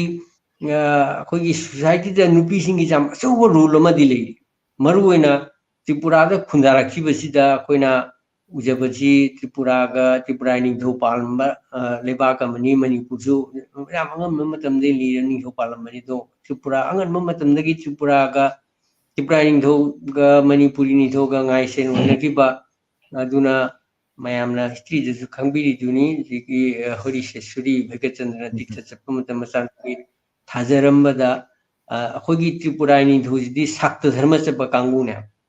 ꯃꯅꯤꯄꯨꯔꯅ ꯕꯩꯁꯅꯣꯞ ꯆꯠꯄ ꯑꯗꯣ ꯇ꯭ꯔꯤꯄꯨꯔꯥꯒ ꯃꯅꯤꯄꯨꯔꯒ ꯁꯝꯅꯔꯨꯕꯗꯤ ꯃꯍꯥꯔꯥꯅꯤꯁꯤꯡꯁꯤꯅ ꯇ꯭ꯔꯤꯄꯨꯔꯥꯗ ꯆꯪꯉꯛꯄꯗꯒꯤ ꯇ꯭ꯔꯤꯄꯨꯔꯥꯒꯤ ꯅꯤꯡꯊꯧꯁꯦ ꯕꯩꯁꯅꯣꯞ ꯂꯥꯛꯑꯒ ꯑꯩꯈꯣꯏꯒꯤ ꯕꯤꯔꯆꯟꯗ꯭ꯔ ꯃꯥꯅꯤꯀꯣ ꯑꯆꯧꯕ ꯕꯩꯁꯅꯣꯞ ꯀꯕꯤ ꯑꯃꯅꯤ ꯃꯥ ꯀꯠꯕꯨ 6ꯅꯤ ꯃꯥꯅ ꯏꯔꯝꯃꯤꯁꯦ ꯑꯁꯤ ꯄꯨꯔꯥ ꯃꯤꯇꯩꯒꯤ ꯏꯟꯐ꯭ꯂꯨꯌꯦꯟꯁꯅꯦꯕ ꯑꯗꯨꯅ ꯑꯩꯈꯣꯏꯒꯤ ꯇ꯭ꯔꯤꯄꯨꯔꯥꯗ ꯅꯠꯇꯦ ꯑꯩꯈꯣꯏ ꯁꯤꯒꯤ ꯀꯨꯔꯣꯡꯒꯣꯅꯤ ꯑꯁꯥꯝ ꯊꯥꯖꯕꯗꯁꯨ ꯃꯥꯒꯤ ꯑꯆꯧꯕ ꯏꯝꯄꯦꯛ ꯑꯃ ꯑꯩꯈꯣꯏ ꯎꯕ ꯐꯪꯉꯦ ꯀꯁꯥꯔꯗꯁꯨ ꯏꯟꯗꯨ ꯇꯧꯕꯗꯤ ꯀꯣꯟꯇ꯭ꯔꯣꯚꯔꯁꯤ ꯈꯔ ꯂꯩꯔꯁꯨ ꯃꯥꯒꯤ ꯁꯨꯝ ꯆꯠꯈꯤ ꯃꯐꯝꯗ ꯃꯣꯏꯒꯤ ꯑꯩꯈꯣꯏ ꯃꯍꯥꯔꯥꯅꯤ ꯑꯣꯏꯅ ꯂꯥꯛꯑꯒ ꯃꯣꯏꯁꯤꯅ ꯕꯩꯁꯅꯣꯞ ꯙꯔꯃ ꯆꯠꯄꯅꯤ ꯁꯥ ꯉꯥ ꯆꯥꯗꯦ ꯑꯗꯨꯅ ꯃꯣꯏꯒꯤ ꯃꯩꯇꯩ ꯕꯥꯃꯣꯟꯅ ꯄꯨꯔꯒ ꯆꯥꯛ ꯊꯣꯡꯉꯗꯤ ꯃꯣꯏꯅ ꯊꯣꯡꯉꯒ ꯆꯥꯒꯗꯕ ꯅꯠꯇꯦ ꯑꯗꯒꯤ ꯃꯣꯏ ꯇꯨꯜꯁꯤ ꯁꯦꯕꯥ ꯀꯔꯤ ꯑꯁꯤ ꯂꯣꯏ ꯄꯨꯁꯜꯂꯛꯀꯅꯤ ꯑꯩꯈꯣꯏ ꯀꯜꯆꯔꯁꯦ ꯄꯨꯁꯜꯂꯛꯀꯅꯤ ꯂꯣꯟꯁꯦ ꯉꯥꯡꯉꯅꯤ ꯑꯗꯨꯅ ꯇ꯭ꯔꯤꯄꯨꯔꯥꯒꯤ ꯅꯤꯡꯊꯧꯁꯤ ꯏꯁꯥꯟꯆꯟꯗ꯭ꯔ ꯀ꯭ꯔꯤꯁꯅꯒꯤꯁꯨ ꯃꯅꯤꯄꯨꯔꯗꯤ ꯍꯧꯒꯠꯂꯤ ꯑꯗꯩ ꯑꯩꯈꯣꯏꯒꯤ ꯔꯥꯖꯗꯣ ꯃꯅꯤꯀꯣꯅ 1798ꯗ ꯍꯣꯔꯤꯁꯦꯁꯔꯤ ꯂꯥꯛꯄꯒ ꯃꯥ ꯔꯥꯙꯥ ꯃꯥꯙꯕꯁꯤ ꯄꯣꯔꯛꯑꯒ ꯅꯤꯡꯊꯧ ꯀꯣꯅꯨꯡꯒꯤ ꯃꯅꯥꯛꯇ ꯃꯟꯗꯤꯔꯁꯤ ꯂꯤꯡꯈꯠꯂꯒ ꯔꯥꯖꯁꯤ ꯍꯧꯈꯤ ꯑꯗꯨꯅ ꯃꯅꯤꯄꯨꯔꯗ ꯔꯥꯖꯁꯤ 79ꯗ ꯑꯍꯥꯟꯕ ꯂꯪꯊꯕꯥꯜ ꯀꯣꯅꯨꯡꯗ ꯔꯥꯖꯁꯤ ꯍꯧꯗꯣꯛꯈꯤꯕ 19 years ꯃꯇꯨꯡꯗ ꯇ꯭ꯔꯤꯄꯨꯔꯥꯗ ꯔꯥꯖꯁꯤ ꯁꯥꯟꯅꯔꯦ ꯑꯗꯨ ꯃꯅꯤꯄꯨꯔꯒꯤ ꯃꯄꯥꯟꯗ ꯑꯍꯥꯟꯕ ꯁꯥꯟꯅꯕ ꯔꯥꯖꯁꯤꯁꯨ ꯃꯥ ꯍꯧꯗꯣꯛꯑꯝꯕꯅꯤ ꯍꯧꯖꯤꯛ ꯂꯦꯞꯇꯅ ꯑꯗꯨꯒꯤ ꯔꯥꯖꯇꯨ ꯁꯥꯟꯅꯔꯦ ꯍꯟꯗꯛ 215 ꯁꯨꯕ ꯔꯥꯖꯁꯤ ꯔꯥꯙꯥ ꯃꯥꯙꯕ ꯃꯟꯗꯤꯔꯗ ꯁꯥꯟꯅꯔꯤ ꯒꯣꯕꯤꯟꯖꯤ ꯑꯗꯨꯃꯥꯏꯅ ꯑꯗꯨꯒ ꯔꯥꯙꯥ ꯃꯥꯙꯕꯅ ꯂꯤꯡꯊꯣꯏ ꯔꯥꯙꯥ ꯀ꯭ꯔꯤꯁꯅ ꯁꯥꯗꯦ ꯑꯁꯤ ꯔꯥꯖꯁꯤ ꯇ꯭ꯔꯤꯄꯨꯔꯥꯗ ꯍꯧꯗꯣꯛꯑꯝꯕꯁꯦ ꯃꯥꯅꯦ ꯑꯍꯥꯟꯕ ꯑꯩꯈꯣꯏ ꯀꯜꯆꯔꯦꯜ ꯔꯦꯗꯤꯀꯦꯜ ꯆꯦꯟꯖ ꯑꯃ ꯔꯤꯚꯣꯂꯨꯁꯟ ꯑꯃ ꯍꯥꯏꯇꯥꯔꯦ ꯑꯗꯨꯅ ꯔꯥꯖꯁꯤ ꯇ꯭ꯔꯤꯄꯨꯔꯥꯒꯤ ꯃꯅꯤꯄꯨꯔꯤꯒꯤꯗ ꯅꯠꯇꯦ ꯇ꯭ꯔꯤꯄꯨꯔꯥꯒꯤ ꯐꯦꯁꯇꯤꯚꯦꯜ ꯑꯣꯏꯅ ꯇꯧꯏ ꯑꯗꯩ ꯅꯤꯡꯊꯧ ꯄꯥꯜꯂꯤ ꯃꯇꯝꯗ ꯅꯤꯡꯊꯧꯅ ꯁꯤꯜ ꯂꯥꯡꯅ ꯔꯥꯖꯁꯤ ꯂꯥꯛꯅꯤ ꯑꯗꯩꯗꯤ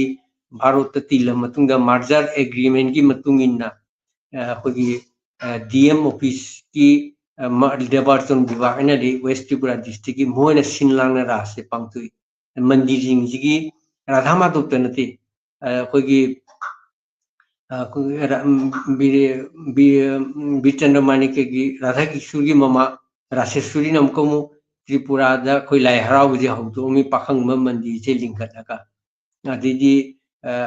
ꯑꯁꯤꯅ ꯂꯥꯏ ꯍꯔꯥꯎꯕꯁꯨ ꯑꯩꯈꯣꯏꯒꯤ ꯎꯕ ꯐꯪꯉꯦ ꯌꯦꯁꯤꯅ ꯑꯗꯣ ꯃꯊꯪ ꯑꯩꯈꯣꯏꯅ ꯃꯣꯏꯅ ꯑꯗꯩ ꯃꯍꯥꯔꯥꯅꯤꯁꯤꯅ ꯂꯥꯛꯑꯒ ꯅꯤꯡꯊꯧ ꯀꯣꯅꯨꯡꯗ ꯃꯥꯏ ꯀꯜꯆꯔꯦꯜ ꯑꯁꯤ ꯆꯦꯟꯖꯀꯤ ꯃꯇꯨꯡ ꯏꯟꯅ ꯃꯩꯇꯩꯔꯣꯟꯁꯤꯁꯨ ꯁꯨꯝ ꯃꯃꯥꯁꯤꯡ ꯅꯤꯡꯊꯧꯒꯤ ꯃꯆꯥꯁꯤꯡ ꯃꯃꯥꯁꯤꯡꯅ ꯑꯌꯥꯝꯕ ꯃꯟꯇ꯭ꯔꯤ ꯃꯩꯇꯩ ꯑꯣꯏꯔꯕꯅꯤꯅ ꯃꯩꯇꯩꯔꯣꯟ ꯂꯣꯏꯅ ꯉꯥꯡꯅꯔꯦ ꯔꯥꯙꯥ ꯀꯤꯁꯨꯔꯁꯤ ꯃꯩꯇꯩ ꯃꯍꯥꯔꯥꯅꯤꯒꯤ ꯃꯆꯥꯅꯤ ꯃꯥꯅ ꯅꯤꯡꯊꯧ ꯑꯣꯏꯔꯦ ꯑꯗꯨꯅ ꯅꯤꯡꯊꯧꯁꯤ ꯂꯣꯏꯅ ꯃꯩꯇꯩꯔꯣꯟ ꯉꯥꯡꯉꯤ ꯑꯗꯨꯅ ꯏꯚꯦꯟ ꯃꯩꯇꯩꯂꯣꯟ ꯈꯪꯉꯒꯗꯤ ꯅꯤꯡꯊꯧꯒꯤ ꯔꯥꯖꯀꯨꯃꯥꯔꯤ ꯂꯧꯔꯛꯄꯗ ꯃꯩꯇꯩꯂꯣꯟ ꯈꯪꯉꯒꯗꯤ ꯃꯥꯕꯨ ꯄ꯭ꯔꯦꯐꯔꯦꯟꯁ ꯄꯤꯅꯤ ꯍꯥꯏꯅ ꯑꯗꯨꯒꯨꯝꯕ ꯃꯣꯏꯒꯤ ꯒꯦꯖꯦꯠꯁꯦ ꯂꯥꯏꯔꯤꯛ ꯑꯣꯏꯅ ꯐꯣꯡꯉꯤ ꯔꯥꯖꯒꯤ ꯇ꯭ꯔꯤꯄꯨꯔꯥ ꯍꯥꯏꯅ ꯑꯗꯨꯒ ꯃꯣꯏ ꯁꯔꯀꯨꯂꯔꯗꯨ ꯂꯩꯌꯦꯕ ꯑꯗꯨꯅ ꯑꯗꯨꯏ ꯉꯜꯂꯤ ꯃꯇꯝꯗ ꯑꯩꯈꯣꯏ ꯃꯅꯤꯄꯨꯔꯤ ꯂꯣꯟ ꯇꯝꯅꯕꯒꯤ ꯂꯥꯏꯔꯤꯛꯁꯦ 1916 ꯂꯥꯏꯔꯤꯛꯁꯦ ꯃꯅꯤꯄꯨꯔꯤ ꯂꯣꯟ ꯇꯝꯅꯕꯒꯤ ꯂꯥꯏꯔꯤꯛ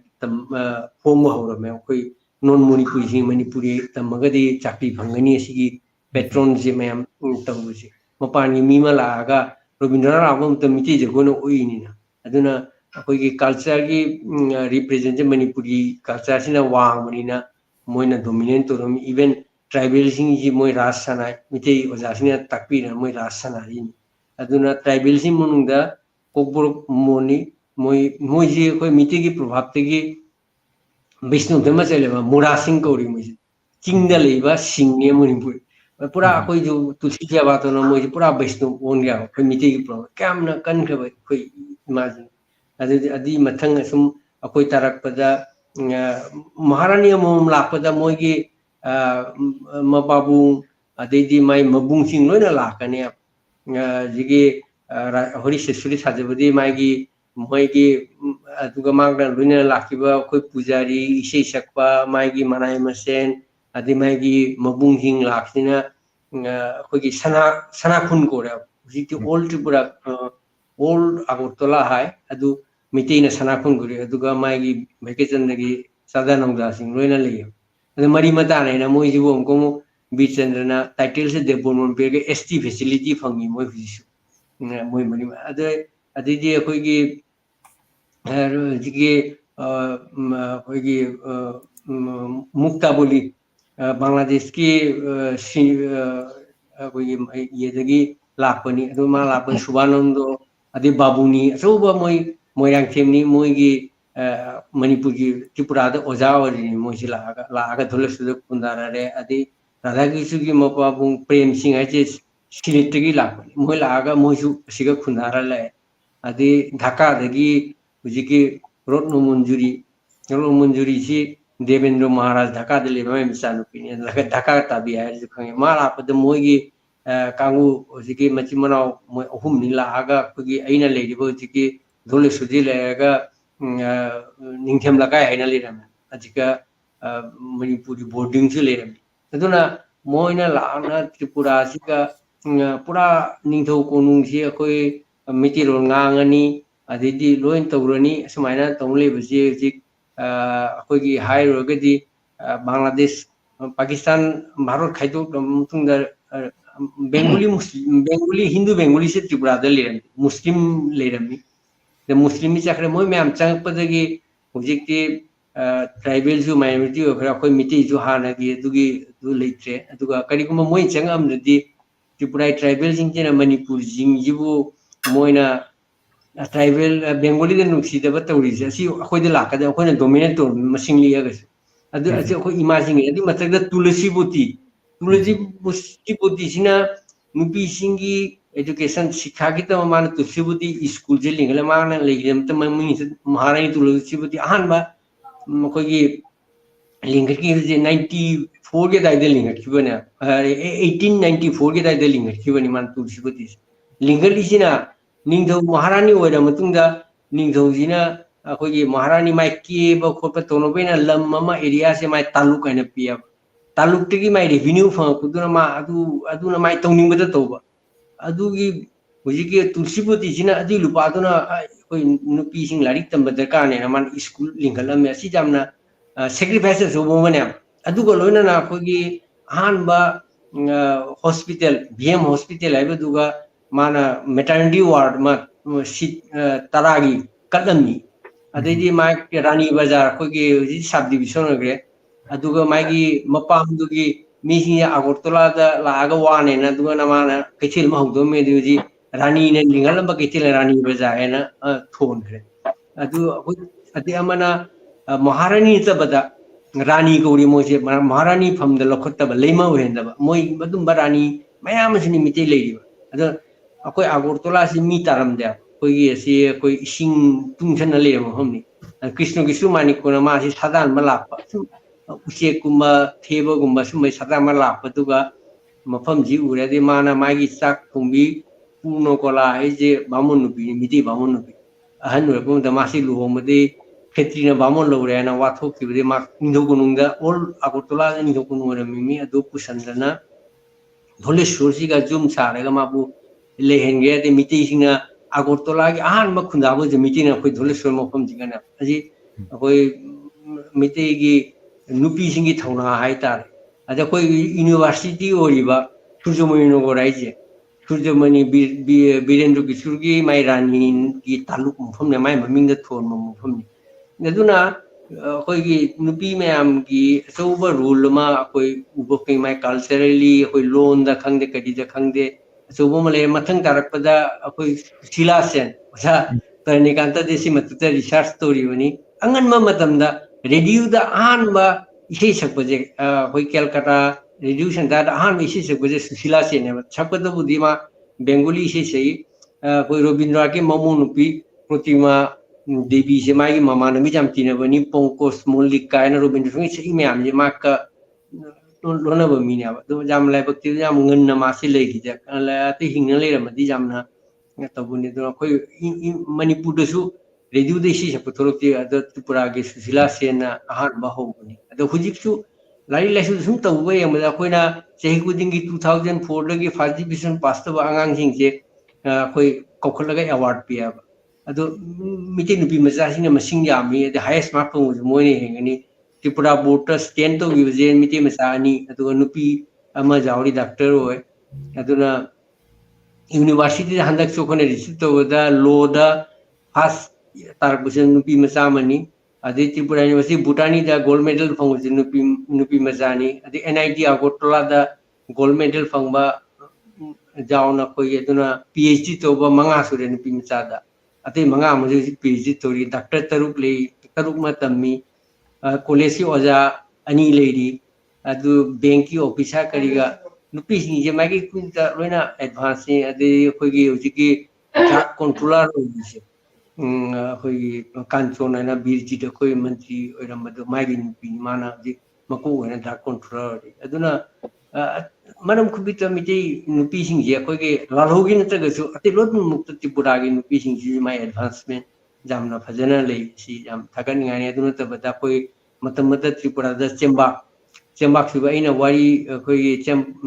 देंगी चेंबाक समाय वारी में लिजे बनी अदु त्रिपुरा की मणिपुरी चेंबाय गुलबाजा तो हम जे मणिपुरी गुला खाती मणिपुरी चेंबाय फावरो मिल चंगती मतंदा असी मोइना पूरा अदेदी फिरोन साबा मिते की लसिंग फियना मतमत साना जाम फजना मार्केटिंग दो में इमा सिंह अइना कॉलेज का तमसे कोई इमा आदि मतम फी सारम या कोइना सप्ताह की तुम चलगा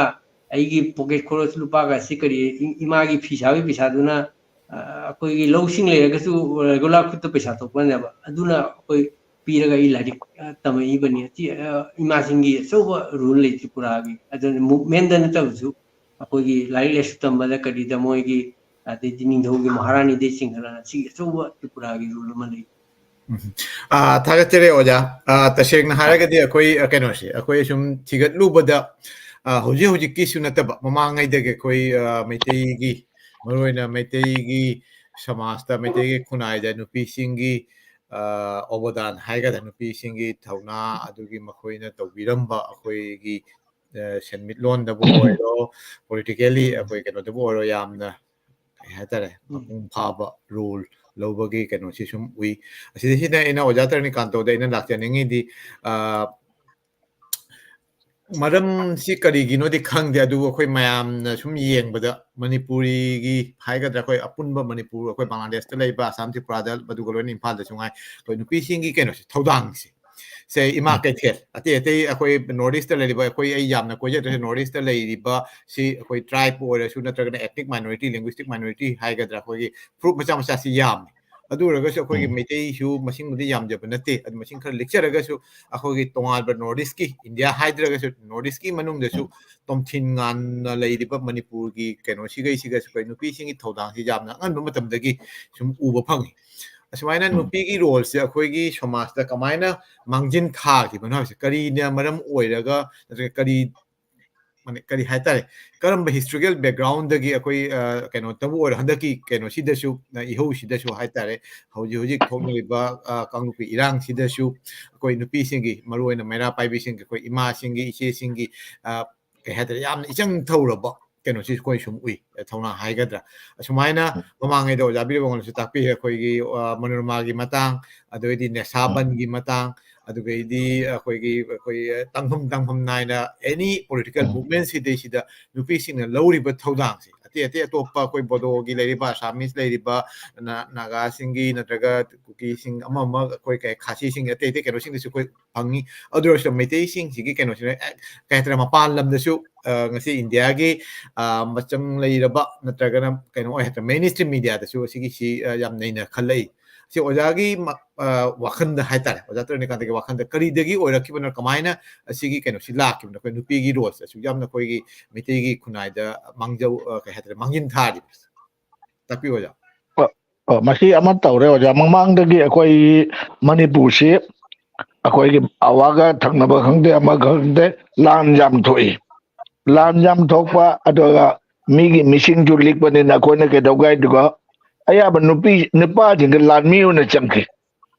ꯑꯩꯈꯣꯏ ꯀꯣꯅꯨꯡꯗꯕꯨ ꯑꯣꯏꯔꯁꯨ ꯀꯣꯅꯨꯡ ꯉꯥꯛꯅꯕ ꯅꯠꯇ꯭ꯔꯒ ꯂꯩꯕꯥꯛ ꯉꯥꯛꯅꯕ ꯃꯗꯨꯒꯤ ꯑꯍꯥꯡꯕꯁꯦ ꯃꯦꯟꯅꯕ ꯍꯥꯏꯅ ꯑꯩꯈꯣꯏꯅ ꯅꯨꯄꯤꯁꯤꯡꯁꯦ ꯊꯥꯏꯅ ꯃꯃꯥꯡꯗꯒꯤ ꯍꯧꯅ ꯃꯣꯏꯁꯨ ꯊꯧꯅꯥ ꯐꯅ ꯁꯦꯟꯃꯤꯠꯂꯣꯟ ꯈꯪꯗꯦ ꯁꯃꯥꯖꯀꯤ ꯈꯪꯗꯦ ꯑꯃꯗ ꯑꯗꯣ ꯕ꯭ꯔꯤꯇꯤꯁ ꯀꯥꯡꯕꯨꯅꯁꯨ ꯍꯥꯏꯔꯝꯃꯤ Manipuri does not serve their women ꯍꯥꯏꯅ ꯑꯩꯈꯣꯏ ꯅꯨꯄꯤꯁꯤꯡꯁꯦ ꯑꯩꯈꯣꯏ ꯄꯣꯔꯗꯥ ꯃꯈꯥꯗ ꯊꯝꯗꯦꯕ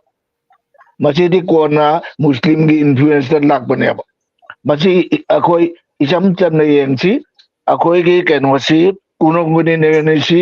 ꯚꯥꯏꯒꯟꯖꯟꯗꯒꯤ ꯃꯌꯥꯝꯕ ꯒꯧꯔꯁꯥꯡꯒꯤ ꯃꯆꯥꯅꯨꯄꯤꯅꯤ ꯃꯥꯁꯦ ꯑꯩꯈꯣꯏꯒꯤ 1768ꯇ ꯑꯩꯈꯣꯏ ꯑꯍꯣꯝ ꯅꯤꯡꯊꯧ ꯀꯩꯅꯣꯗ ꯔꯥꯖꯦꯁꯣꯔ ꯁꯤꯡꯗ ꯊꯥꯖꯕꯅꯤ ꯑꯗ ꯔꯥꯖꯦꯁꯣꯔ ꯁꯤꯡꯒꯤ ꯃꯇꯝꯗꯨꯒ ꯃꯥ ꯊꯥꯖꯕ ꯃꯇꯝꯁꯤꯒ ꯃꯥꯒꯤ ꯃꯍꯥꯔꯥꯅꯤꯁꯦ 18 ꯁꯨꯏ ꯃꯥꯅ 24 ꯁꯨꯕꯤꯅꯤ ꯑꯗꯨꯒꯤ ꯃꯥꯅ ꯔꯥꯖꯦꯁꯣꯔ ꯁꯤꯡꯅ ꯂꯩꯈꯤꯗ꯭ꯔꯕ ꯃꯇꯨꯡꯗ ꯃꯥꯒꯤ ꯃꯅꯥꯅꯨꯄꯥ ꯂꯛꯈꯤ ꯁꯤꯡꯅ ꯅꯤꯡꯊꯧ ꯑꯣꯏꯕ ꯃꯇꯝꯁꯦ ꯃꯣꯏꯒꯤ ꯑꯩꯈꯣꯏ ꯃꯣꯔꯥꯟ ꯀꯥꯡꯕꯨꯁꯤꯅ ꯃꯇꯝꯗꯨꯒ ꯃꯣꯔꯥꯟ ꯑꯩꯈꯣꯏꯒꯤ ꯔꯥꯈꯣꯞ ꯃꯣꯔꯥꯟꯅ ꯃꯣꯏꯁꯤ ꯁꯃꯨ ꯐꯥꯕ ꯀꯥꯡꯕꯨꯅꯤ ꯇ꯭ꯔꯥꯏꯕꯦꯜ ꯃꯣꯏꯅ ꯂꯥꯟꯍꯧꯔꯛꯇꯅ ꯃꯣꯏꯒꯤ ꯐꯝꯁꯦ ꯃꯨꯜꯂꯤꯑꯕ ꯐꯝꯁꯦ ꯃꯨꯟꯕ ꯃꯇꯝꯁꯤꯒ ꯑꯩꯈꯣꯏꯒꯤ ꯊꯧꯅꯥ ꯐꯕꯤ ꯀꯨꯔꯪꯒꯤ ꯅꯔꯟꯖꯤ ꯀꯣꯅꯨꯡꯗ ꯃꯣꯏꯗ ꯑꯦꯛꯁꯄꯣꯔꯠ ꯇꯧꯔꯕꯅꯤ ꯂꯥꯟ ꯑꯩꯈꯣꯏ ꯑꯇꯩ ꯅꯨꯄꯤ ꯑꯗꯨꯃꯥꯏꯅ ꯇꯧꯗꯕꯅꯤꯅ ꯃꯥꯅ ꯔꯥꯘꯣꯞ ꯃꯣꯔꯥꯟꯁꯦ ꯍꯥꯠꯈꯤꯑꯕ ꯍꯥꯠꯂꯒ ꯃꯥꯅ ꯑꯍꯣꯝꯒꯤ ꯑꯩꯈꯣꯏ ꯁꯤꯡꯍꯥꯁꯣꯟꯁꯦ ꯑꯃꯨꯛ ꯍꯟꯅ ꯍꯟꯖꯤꯟꯈꯤ ꯃꯗꯨꯅ ꯑꯩꯈꯣꯏꯒꯤ ꯑꯍꯣꯝ ꯕꯨꯔꯣꯟꯖꯤ ꯑꯍꯣꯝꯒꯤ ꯏꯇꯤꯍꯥꯁꯇ ꯑꯩꯈꯣꯏꯒꯤ ꯀꯣꯅꯨꯡꯒꯤ ꯅꯤꯔꯅꯤꯒꯤ ꯌꯥꯝꯅ ꯆꯥꯎꯔꯕ ꯃꯐꯝ ꯑꯃ ꯂꯩꯌꯦꯅ ꯑꯗꯣ ꯑꯩꯈꯣꯏ ꯑꯣꯖꯥ ꯕꯤꯔꯝꯅꯁꯨ ꯄꯟꯕꯤꯈ꯭ꯔꯦ ꯏꯟꯗꯨ ꯄ꯭ꯔꯚꯥꯁꯤꯅꯁꯨ ꯑꯩꯈꯣꯏ ꯀꯩꯗꯧꯒꯦ ꯑꯗꯨꯒ माना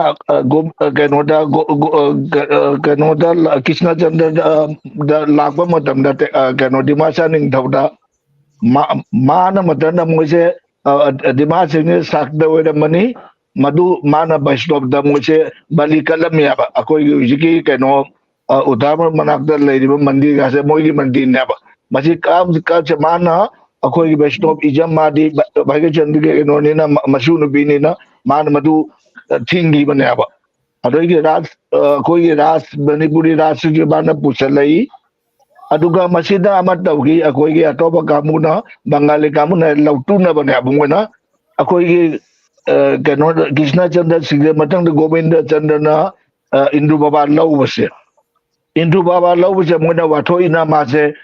मनाव निपादा कनो तौरी माई मयाम्बा लेगिदमदा मनाव निपादा लई असिया हिंदू की थीम द पुरकपा दु तसेमगी दि दिमाग साजे केदोगाई दुगा मोय मतई म लौबो जाय मोय चनबीदा मतई म लौबदा मोय कायदे अदोगी ब्रिटिश की कनो आई बमना हायदमी मतमदुगा दिमा साजिन मिते दुं खगमेन उजिक्सु अखोगी दिमा चालोमना मिते दुगा यामानई थावसे थावाई मोयसु वासे वा हाई दुमान लोन से मयाम माने याबा मोयगा मसीमा लाए अदई मदुंगदा आइना निबिना मदुना अखोई हिस्टोरिकल बैकग्राउंड लेरे अदई मैरा पाइबिसिना 1977 दा कक्चिंगोम दगे अखोई जू अमचुंग ड्राग की कनो लाखबा मचकी इन्फ्लुएंस हेलो मितई अखोई अखोई मपान मणिपुर खुन अखोई कामुदसु यू तकबा जोआर सानबा बा अमा अखोई एंटी कनो सोशल हाइतारे समाज अदुगुम तौबा मयाम थिंगनबगी चाउना मैरा पाइबिगी रोल सिम लाखबदा अखोई सिलचरदा 1999 की May Tara Tarekta, Akoi Bistu by your Wataka down at the shoe piece to Gayabagi, Watokman sound like Retanakuda. Madugi Ganoduga, Akoi Wada, the she college, Akoi principal, and said to Adamba, Oda cannot.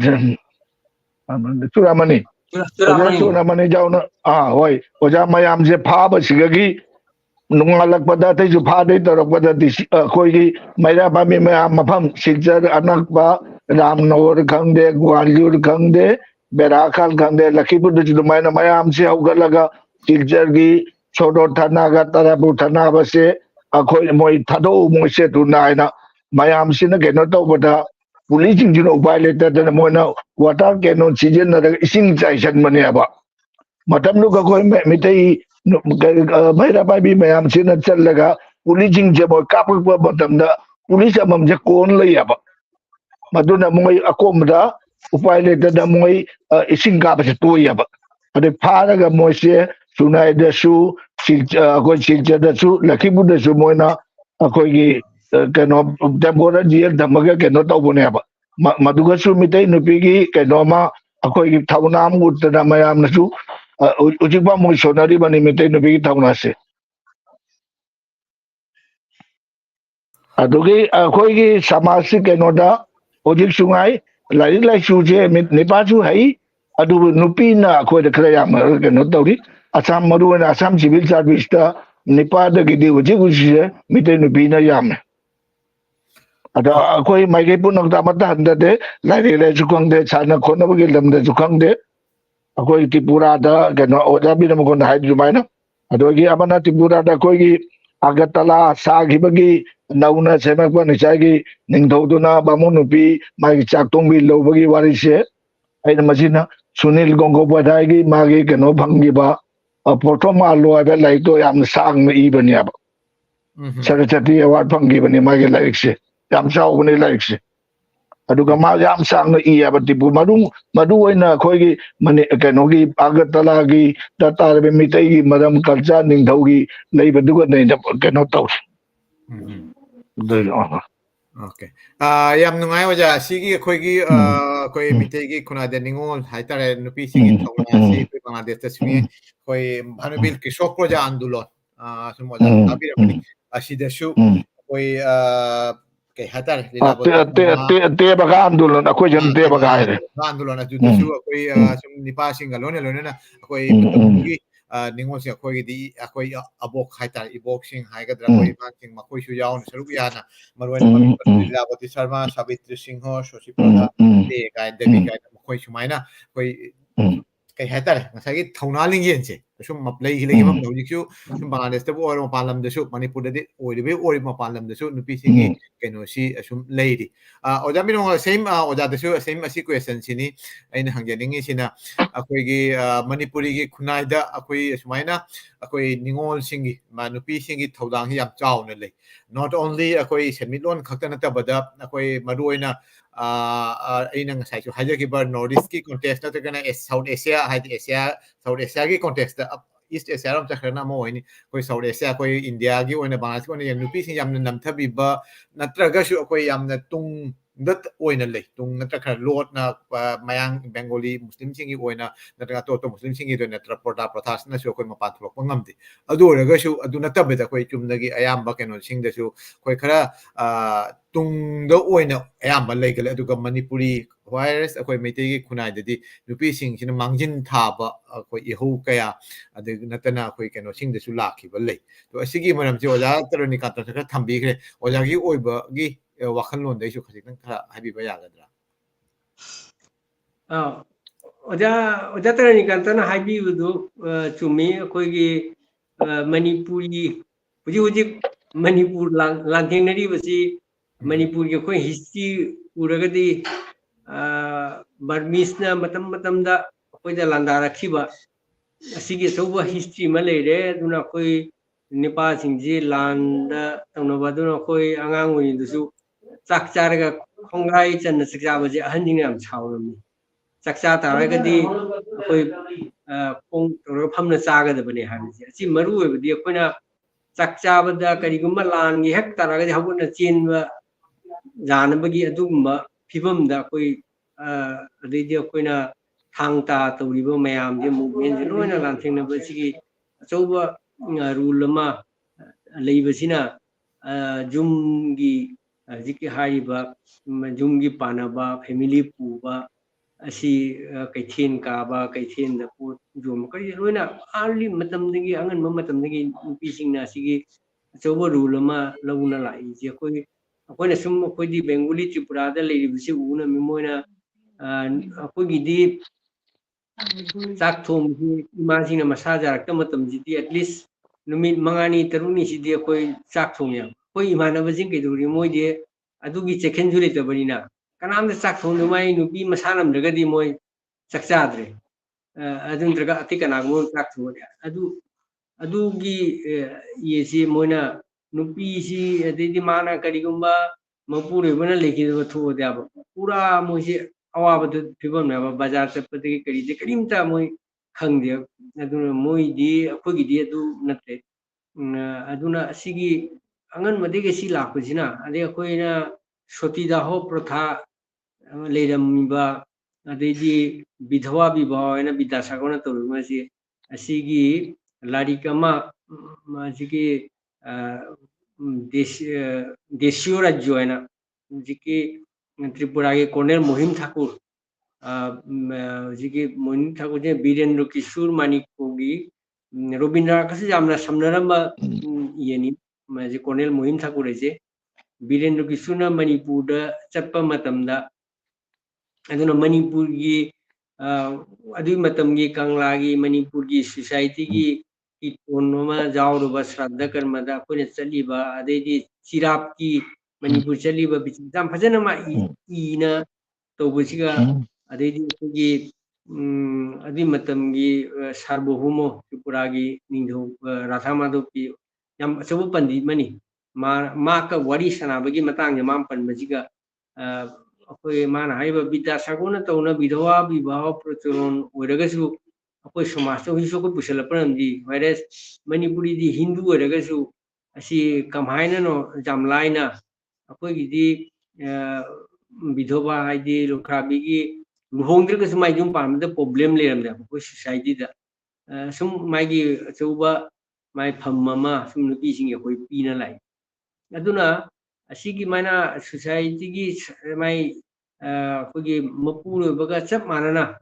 ꯁꯪꯁꯥꯔ ꯑꯃ ꯇꯧ ꯇꯥꯔꯒꯗꯤ ꯃꯥꯏ ꯌꯨꯝꯒꯤ ꯂꯧꯒꯤ ꯊꯕꯛꯇ ꯈꯪꯗꯦ ꯌꯨꯝꯒꯤ ꯊꯕꯛꯇ ꯈꯪꯗꯦ ꯀꯩꯊꯦꯜ ꯀꯥꯕ ꯀꯩꯊꯦꯜꯗ ꯄꯣꯠ ꯌꯣꯟꯕ ꯂꯣꯏꯅ ꯑꯁꯤ ꯇꯧꯅ ꯂꯥꯛꯈꯤꯕꯅꯤꯅ ꯃꯥꯒꯤ ꯁ꯭ꯄꯤꯔꯤꯠꯁꯤ ꯑꯇꯩꯒ ꯃꯥꯟꯅꯗꯦ ꯑꯗꯣ ꯑꯩꯈꯣꯏꯒꯤ ꯐꯨꯡꯒꯥ ꯋꯥꯔꯤꯒꯤ ꯃꯌꯥꯝ ꯄꯥꯔꯛꯑꯣ ꯑꯗꯩ ꯑꯩꯈꯣꯏ ꯃꯍꯥꯀꯥꯕ꯭ꯌ ꯂꯩꯕ ꯈꯝꯕ ꯊꯣꯏꯕꯤꯒꯤ ꯋꯥꯔꯤꯗꯁꯨ ꯊꯣꯏꯕꯤꯒꯤ ꯊꯧꯅꯥ ꯃꯥꯒꯤ ꯔꯨꯜ ꯑꯁꯤ ꯑꯩꯈꯣꯏ ꯁꯨꯝ ꯑꯗꯨꯒꯤ ꯔꯤꯐ꯭ꯂꯦꯛꯁꯟ ꯎꯕ ꯐꯪꯉꯤ ꯑꯗꯨꯅ ꯑꯗꯨꯒꯤ ꯁ꯭ꯄꯤꯔꯤꯠꯇꯨꯅꯅꯤ ꯍꯌꯦꯡ ꯀꯣꯟꯅ ꯑꯩꯈꯣꯏꯒꯤ ꯁꯅꯥꯕꯒꯤ ꯂꯨꯝꯗ ꯂꯥꯛꯑꯒꯁꯨ ꯑꯩꯈꯣꯏꯅ ꯁꯅꯥꯕꯒꯤꯗ ꯑꯩꯈꯣꯏꯒꯤ ꯁꯅꯥꯕꯒꯤ ꯃꯔꯨꯑꯣꯏꯕꯗꯤ ꯁ꯭ꯄꯤꯔꯤꯠꯇꯨꯗꯤ ꯑꯩꯅ ꯉꯝꯒꯅꯤ ꯑꯁꯤꯒꯤ ꯋꯥꯈꯜꯁꯦ ꯁ꯭ꯄꯤꯔꯤꯠꯁꯤꯅꯅꯤ ꯑꯩꯈꯣꯏ ꯁꯅꯥꯕꯗꯁꯨ ꯑꯩꯈꯣꯏꯅ ꯅꯝꯃꯛꯏꯁꯦ ꯑꯗꯨꯅ ꯇꯣꯇꯦꯜ ꯃꯤꯇꯩꯒꯤ ꯃꯤꯅꯥꯏ ꯑꯣꯏꯕ ꯄꯥꯝꯗꯕꯁꯤꯗꯤ ꯅꯨꯄꯤ ꯈꯪꯗꯦ ꯅꯨꯄꯥ ꯈꯪꯗꯦ ꯑꯩꯈꯣꯏꯒꯤ ꯃꯅꯤꯄꯨꯔꯤ ꯁꯣꯁꯥꯏꯇꯤꯗ ꯌꯥꯝꯅ ꯆꯥꯎꯈ꯭ꯔꯕ ꯁ꯭ꯄꯤꯔꯤꯠ ꯑꯃꯅꯤ ꯑꯩꯅ ꯃꯅꯤꯄꯨꯔ ꯆꯠꯆꯕ ꯃꯇꯝꯗ ꯃꯅꯤꯄꯨꯔꯤ ꯍꯣꯇꯦꯜ ꯃꯌꯥꯝꯗ ꯂꯩꯔꯤꯁꯦ ꯀꯅꯥꯃꯠꯇ ꯃꯤꯇꯩ ꯃꯆꯥ ꯑꯃꯇꯪ ꯃꯣꯏ ꯍꯣꯇꯦꯜ ꯕꯣꯏ ꯑꯣꯏꯅ ꯊꯕꯛ ꯇꯧꯗꯦ ꯃꯤꯅꯥꯏꯒꯨꯝꯕ ꯄꯣꯠ ꯑꯃꯅꯦ ꯍꯥꯏꯅ ꯈꯜꯂꯤ ꯕꯤꯈꯥꯅꯤꯕ ꯂꯩꯇꯦ ꯃꯤꯇꯩꯗ ꯃꯥꯉꯣꯟꯗ ꯗꯔꯀꯥꯔ ꯑꯣꯏꯔꯒ ꯆꯥ ꯐꯪꯗꯦ ꯂꯥꯞꯅ ꯂꯧꯅꯤ ꯍꯥꯏꯗꯨꯅꯤ ꯑꯗꯨ ꯃꯤꯅꯗꯤ ꯆꯥꯔꯣꯏ ꯃꯤꯉꯣꯟꯗ ꯇꯣꯟꯖꯔꯣꯏ ꯍꯥꯏꯕ ꯋꯥꯁꯦ ꯑꯩꯈꯣꯏꯅ ꯅꯤꯡꯊꯧ ꯑꯩꯈꯣꯏ ꯁꯥꯗꯤꯟ ꯑꯣꯏꯅ ꯄꯥꯅ ꯂꯥꯛꯄꯅꯤꯅ ꯕ꯭ꯔꯤꯇꯤꯁꯀ ꯂꯥꯛꯑꯒꯁꯨ ꯗꯦꯁꯤꯌꯣ ꯔꯥꯖ꯭ꯌ ꯑꯣꯏꯔꯒꯁꯨ ꯑꯩꯈꯣꯏ ꯕ꯭ꯔꯤꯇꯤꯁꯅꯁꯨ ꯑꯩꯈꯣꯏꯗ ꯌꯦꯡꯉꯝꯃꯤꯕ ꯃꯤꯠꯌꯦꯡꯁꯦ ꯁꯨꯝ ꯌꯦꯡꯕꯁꯦ ꯕ꯭ꯔꯤꯇꯤꯁꯁꯤꯕꯨ ꯃꯥꯡꯉꯦꯅ ꯑꯩꯈꯣꯏ ꯌꯨꯝꯗ ꯆꯪꯍꯟꯗ꯭ꯔꯤꯕꯅꯤ ꯑꯩꯈꯣꯏꯒꯤ ꯁ꯭ꯄꯤꯔꯤꯠꯁꯦ ꯃꯤꯇꯩꯁꯤꯡꯒꯤ ꯁ꯭ꯄꯤꯔꯤꯠꯁꯦ ꯑꯗ ꯕ꯭ꯔꯤꯇꯤꯁꯅꯁꯨ ꯃꯅꯤꯄꯨꯔꯤꯗ ꯌꯦꯡꯉꯛꯄꯁꯦ ꯑꯩꯈꯣꯏ ꯑꯇꯩ ꯏꯟꯗꯤꯌꯥꯟ ꯌꯦꯡꯕꯗꯒꯤꯗꯤ ꯅꯦꯇꯤꯞ ꯑꯗꯨꯃꯥꯏꯅ ꯌꯥꯝꯅ ꯍꯟꯊꯅ ꯌꯦꯡꯗꯦ ꯑꯩꯈꯣꯏ ꯌꯥꯝꯅ ꯔꯤꯒꯥꯔꯠ ꯇꯧꯅ ꯌꯦꯡꯉꯤ ꯑꯩꯈꯣꯏ ꯏꯃꯥꯁꯤ ꯕꯤꯅꯣꯗꯤꯅꯤꯒꯤ ꯕꯣꯔꯣ ꯁꯥꯍꯦꯕ ꯑꯣꯡꯕꯤ ꯁꯅꯥꯇꯣꯝꯕꯤꯒꯤꯗꯁꯨ ꯋꯥꯔꯤ ꯁꯥꯟꯅꯕꯗꯨꯁꯨ ꯃꯦꯛꯁꯋꯦꯜꯅ ꯏꯃꯥꯁꯤ ꯕꯤꯅꯣꯗꯤꯅꯤ ꯑꯃ ꯁꯅꯥꯇꯣꯝꯕꯤꯅ ꯃꯦꯛꯁꯋꯦꯜꯗ ꯍꯥꯏꯔꯤꯕꯅꯤ ꯅꯣꯏꯒꯤ ꯕ꯭ꯔꯤꯇꯤꯁꯀꯤ ꯑꯩꯈꯣꯏꯒꯤ ꯍꯥꯏ ꯁꯣꯁꯥꯏꯇꯤꯒ ꯑꯩꯈꯣꯏ ꯃꯅꯤꯄꯨꯔꯒꯤꯁꯨ ꯆꯞ ꯃꯥꯟꯅꯩ ꯅꯣꯏꯁꯨ ꯍꯥꯏ ꯁꯣꯁꯥꯏꯇꯤ ꯃꯊꯛꯇ ꯐꯤ ꯁꯦꯠꯇꯕꯅꯤ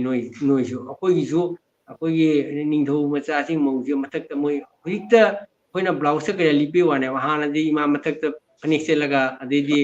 ꯑꯄꯥꯕ ꯏꯟꯅꯐꯤ ꯏꯟꯅ ꯇꯧꯕꯅꯦ ꯑꯁꯤ ꯃꯥꯟꯅꯕꯅꯤ ꯀꯔꯤ ꯇꯧꯅꯤ ꯍꯥꯏꯅ ꯃꯥꯅ ꯍꯥꯏꯗꯤ ꯃꯥꯛꯁꯨ ꯃꯦꯛꯁꯋꯦꯜꯅꯁꯨ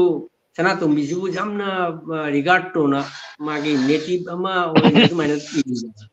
ꯑꯗꯨꯅ ꯑꯩꯈꯣꯏ ꯁꯣꯁꯥꯏꯇꯤꯒꯤ ꯑꯩꯈꯣꯏ ꯁ꯭ꯄꯤꯔꯤꯠꯁꯦ ꯃꯈꯥ ꯄꯣꯟꯗꯕ ꯑꯩꯈꯣꯏ ꯑꯗꯨꯅ ꯕ꯭ꯔꯤꯇꯤꯁꯅ ꯍꯥꯏꯔꯛꯄꯗ ꯃꯤꯇꯩ ꯑꯃꯇꯪ ꯂꯩꯔꯗꯤ ꯌꯥꯝ ꯆꯦꯛꯁꯤꯜꯂꯣꯏ ꯍꯥꯏꯅ ꯃꯣꯏ ꯑꯃꯗ ꯃꯤ 10 ꯄꯥꯟꯅꯔꯝꯕꯅꯦ ꯍꯥꯏꯅ ꯑꯗꯣ ꯑꯩꯈꯣꯏꯗꯤ ꯃꯆꯤꯟ ꯃꯅꯥꯎꯁꯨ ꯅꯤꯡꯊꯧꯐꯝ ꯃꯨꯟꯅꯕ ꯈꯪꯗꯦ ꯀꯩꯅ ꯑꯩꯈꯣꯏꯒꯤ ꯃꯅꯨꯡꯗ ꯑꯁꯤ ꯁ꯭ꯄꯤꯔꯤꯠꯁꯦ ꯀꯩ ꯑꯅꯤ ꯂꯩꯖꯥꯗꯦ ꯍꯥꯏꯕꯁꯦ ꯑꯁꯤ ꯁ꯭ꯄꯤꯔꯤꯠꯁꯤꯅꯦ ꯑꯩꯈꯣꯏ ꯍꯦꯛꯇꯃꯛ ꯑꯅꯤ ꯊꯣꯛꯄꯗ ꯃꯤꯇꯩ ꯑꯅꯤꯕꯨ ꯂꯩꯔꯗꯤ ꯈꯔ ꯆꯦꯛꯁꯤꯟꯕꯁꯨ ꯌꯥꯔꯦ ꯃꯣꯏ ꯃꯁꯦꯟ ꯇꯧꯅꯕꯗ ꯑꯩꯈꯣꯏꯅ ꯁꯨꯝ ꯇꯧꯕꯗꯨꯝ ꯌꯥꯕ ꯑꯗꯨꯅ ꯑꯩꯈꯣꯏꯒꯤ ꯅꯤꯡꯊꯧꯐꯝ ꯃꯨꯟꯅꯕ ꯃꯆꯤꯟ ꯃꯅꯥꯎ ꯃꯄꯥ ꯃꯆꯥ ꯃꯆꯤꯟ ꯃꯅꯥꯎ ꯍꯥꯠꯅꯕ ꯈꯣꯠꯅꯕ ꯑꯩꯈꯣꯏ ꯎꯕ ꯐꯪꯉꯤ ꯑꯗ ꯑꯩꯈꯣꯏꯅ ꯀꯣꯟꯅ ꯈꯨꯟꯅꯥꯏꯒꯤ ꯁꯣꯁꯥꯏꯇꯤ ꯂꯥꯛꯑꯒꯁꯨ ꯑꯅꯤ ꯇꯧꯅꯕ ꯍꯥꯏꯅ ꯑꯩꯈꯣꯏꯅ ꯕꯪꯒ꯭ꯂꯥꯗꯦꯁꯇꯗꯤ ꯚꯥꯒ ꯀꯧꯔꯦ ꯍꯥꯏ ꯁꯤ ꯑꯗꯨꯝ ꯚꯥꯒ ꯇꯧꯅꯕ ꯑꯅꯤ ꯇꯧꯕ ꯀꯩꯁꯨ ꯂꯩꯇꯕ ꯅꯤꯡꯉꯥꯏ ꯇꯧꯅꯅ ꯕꯥꯃꯣꯟꯒ ꯑꯗꯨꯒ ꯑꯗꯩꯗꯤ ꯅꯠꯇ꯭ꯔꯒ ꯑꯍꯟ ꯑꯃꯒ ꯄꯨꯡꯖꯦꯕꯒ ꯑꯗꯩ ꯏꯁꯩ ꯁꯛꯄꯒ ꯑꯗꯨꯒꯤ ꯅꯤꯡꯉꯥꯏ ꯇꯧꯅꯅ ꯇꯥꯟꯅꯗꯕꯁꯦ ꯑꯩꯈꯣꯏꯒꯤ ꯑꯗꯩ ꯄꯣꯂꯤꯇꯤꯛꯁꯇ ꯂꯥꯛꯑꯁꯨ ꯅꯍꯥꯔꯣꯟꯗꯪ ꯂꯥꯛꯑꯁꯨ ꯃꯣꯏꯒꯤꯗꯤ ꯃꯨꯏꯚꯥꯅ ꯍꯥꯏꯈ꯭ꯔꯒ ꯂꯣꯏꯔꯦ ꯂꯥꯜ ꯗꯦꯡꯒꯥꯅ ꯍꯥꯏꯈ꯭ꯔꯒ ꯂꯣꯏꯔꯦ ꯑꯩꯈꯣꯏꯒꯤꯗꯤ ꯅꯍꯥꯔꯣꯟꯁꯨ ꯒ꯭ꯔꯨꯞꯁꯦ ꯃꯌꯥꯝ ꯑꯃꯁꯨ ꯑꯗꯨ ꯑꯁꯤ ꯇꯧꯕꯁꯦ ꯑꯩꯈꯣꯏ ꯁ꯭ꯄꯤꯔꯤꯠꯁꯤꯅ ꯌꯥꯝꯅ ꯏꯟꯗꯤꯄꯦꯟꯗꯦꯟ ꯑꯣꯏꯅ ꯂꯩꯕꯒꯤ ꯑꯁꯤ ꯁ꯭ꯄꯤꯔꯤꯠꯁꯤ ꯅꯨꯄꯥꯗꯁꯨ ꯂꯩ ꯅꯨꯄꯤꯗꯁꯨ ꯂꯩꯔꯤ ꯁꯤ ꯁꯣꯁꯥꯏꯇꯤꯁꯤ ꯁꯤ ꯁ꯭ꯄꯤꯔꯤꯠꯁꯦ ꯉꯥꯛꯅ ꯊꯝꯕꯗ ꯑꯩꯈꯣꯏꯅ ꯃꯁꯤꯡ ꯂꯤꯛꯅ ꯇ꯭ꯔꯤꯄꯨꯔꯥꯗ ꯂꯩꯔꯤꯁꯦ ꯑꯩꯈꯣꯏꯅ ꯂꯩꯔꯤꯁꯦ ꯑꯩꯈꯣꯏ ꯀꯔꯤꯝꯇ ꯅꯣꯟꯖꯅ ꯃꯁꯤꯡ ꯂꯤꯛꯄꯒꯤ ꯃꯅꯤꯄꯨꯔꯗꯒ ꯑꯩꯅ ꯁꯨꯝ ꯌꯦꯡꯕꯁꯦ ꯑꯇꯩ ꯑꯇꯩ ꯃꯁꯤꯡ ꯂꯤꯛꯄ ꯀꯥꯡꯕꯨꯁꯤꯡ ꯕꯦꯡꯒꯣꯜꯒꯤ ꯌꯥꯝ ꯅꯣꯟꯖꯅ ꯌꯥꯝ ꯇꯨ ꯁꯣꯟꯅ ꯂꯩꯕ ꯑꯗꯨꯃꯥꯏꯅ ꯑꯩꯈꯣꯏꯗꯤ ꯑꯗꯨ ꯅꯠꯇꯦ ꯕꯪꯒ꯭ꯂꯥꯗꯦꯁꯇ ꯑꯩꯅ ꯆꯠꯆꯕ ꯃꯇꯝꯗꯁꯨ ꯌꯥꯝꯅ ꯑꯗꯨꯒꯤ ꯁ꯭ꯄꯤꯔꯤꯠꯇ ꯃꯥꯒꯤ ꯔꯤꯒꯥꯔꯗ ꯂꯣꯟ ꯂꯩ ꯑꯩꯅ ꯍꯟꯗꯛ ꯆꯠꯂꯨꯕ ꯕꯪꯒ꯭ꯂꯥꯗꯦꯁ ꯆꯠꯂꯨꯕꯗ ꯑꯩꯈꯣꯏꯒꯤ ꯃꯤꯇꯩꯒꯤꯗꯃꯛ ꯁꯣꯁꯥꯟ ꯃꯣꯡꯐꯝ ꯐꯖꯅ ꯁꯦꯝꯅ ꯈꯣꯠꯅ ꯇꯧꯔꯝꯕ ꯂꯩꯕ ꯑꯗꯩꯗꯤ ꯃꯤꯇꯩꯒꯤꯗꯃꯛ ꯑꯩꯈꯣꯏꯒꯤ ꯔꯣꯗ ꯃꯌꯥꯝ ꯇꯦꯔꯤꯀꯥꯕꯤ ꯕꯖꯥꯔ ꯍꯥꯏꯗꯨꯒ ꯕꯖꯥꯔ ꯃꯅꯨꯡꯗꯒ ꯈꯨꯟ 12ꯒꯤ ꯔꯣꯗ ꯄꯨꯜꯂꯤꯕ ꯍꯥꯏ ꯒꯨꯔꯨꯒꯤ ꯇꯧꯔꯤꯗꯣ ꯃꯣꯏ ꯑꯩꯈꯣꯏ ꯃ꯭ꯌꯨꯅꯤꯁꯤꯄꯥꯂꯤꯇꯤ ꯗꯤ.ꯁꯤ ꯑꯣꯐꯤꯁꯁꯦ ꯂꯥꯈ 9 ꯄꯤ ꯍꯥꯏꯅ ꯃꯌꯥꯝꯗꯨ ꯂꯥꯛꯄ ꯄꯨꯝꯅꯃꯛꯁꯦ ꯆꯥꯛ ꯄꯤꯖꯔꯅ ꯐꯖꯅ ꯄꯥꯡꯊꯣꯛꯏꯕ ꯃꯥꯒꯤ ꯑꯗꯨꯒꯤ ꯃꯅꯨꯡꯗꯨꯒ ꯑꯩꯈꯣꯏꯒꯤ ꯃꯨꯁꯂꯤꯝ ꯀꯟꯇ꯭ꯔꯤ ꯃꯇꯝꯗ ꯑꯩꯈꯣꯏꯒꯤ ꯑꯣꯏꯔꯛꯄꯁꯤꯒ ꯑꯁꯤ ꯃꯅꯨꯡꯗ ꯁ꯭ꯄꯤꯔꯤꯠꯇ ꯂꯩꯔꯤꯕꯁꯦ ꯑꯣꯖꯥ ꯁꯦꯔꯥꯝꯅ ꯋꯥꯔꯤ ꯇꯧꯕꯗ 16 ꯗꯤꯁꯦꯝꯕꯔ ꯕꯥꯕ꯭ꯔꯤ ꯃꯁꯖꯤꯗ ꯊꯨꯒꯥꯏꯕꯗ ꯖꯒꯅꯥꯠꯀ ꯑꯇꯩ ꯑꯇꯩ ꯂꯥꯏꯒꯁꯦ ꯄꯨꯅ ꯂꯝꯕꯤꯗ ꯃꯩ ꯊꯥꯏ ꯑꯗꯨꯒ ꯃꯤꯇꯩ ꯈꯨꯟꯒꯤ ꯑꯃꯐꯥꯎ ꯂꯥꯏꯒ ꯑꯇꯩ ꯁꯣꯛꯇꯦ ꯍꯥꯏꯔꯤꯕꯁꯦ ꯆꯠꯈꯤ ꯃꯐꯝꯗ ꯂꯩꯔꯤꯕ ꯀꯝꯃ꯭ꯌꯨꯅꯤꯇꯤꯒ ꯁꯨꯝ ꯅꯨꯡꯁꯤ ꯆꯥꯟꯅꯅ ꯂꯩꯅꯤ ꯑꯩꯈꯣꯏ ꯇ꯭ꯔꯤꯄꯨꯔꯥꯗꯁꯨ ꯑꯩꯈꯣꯏ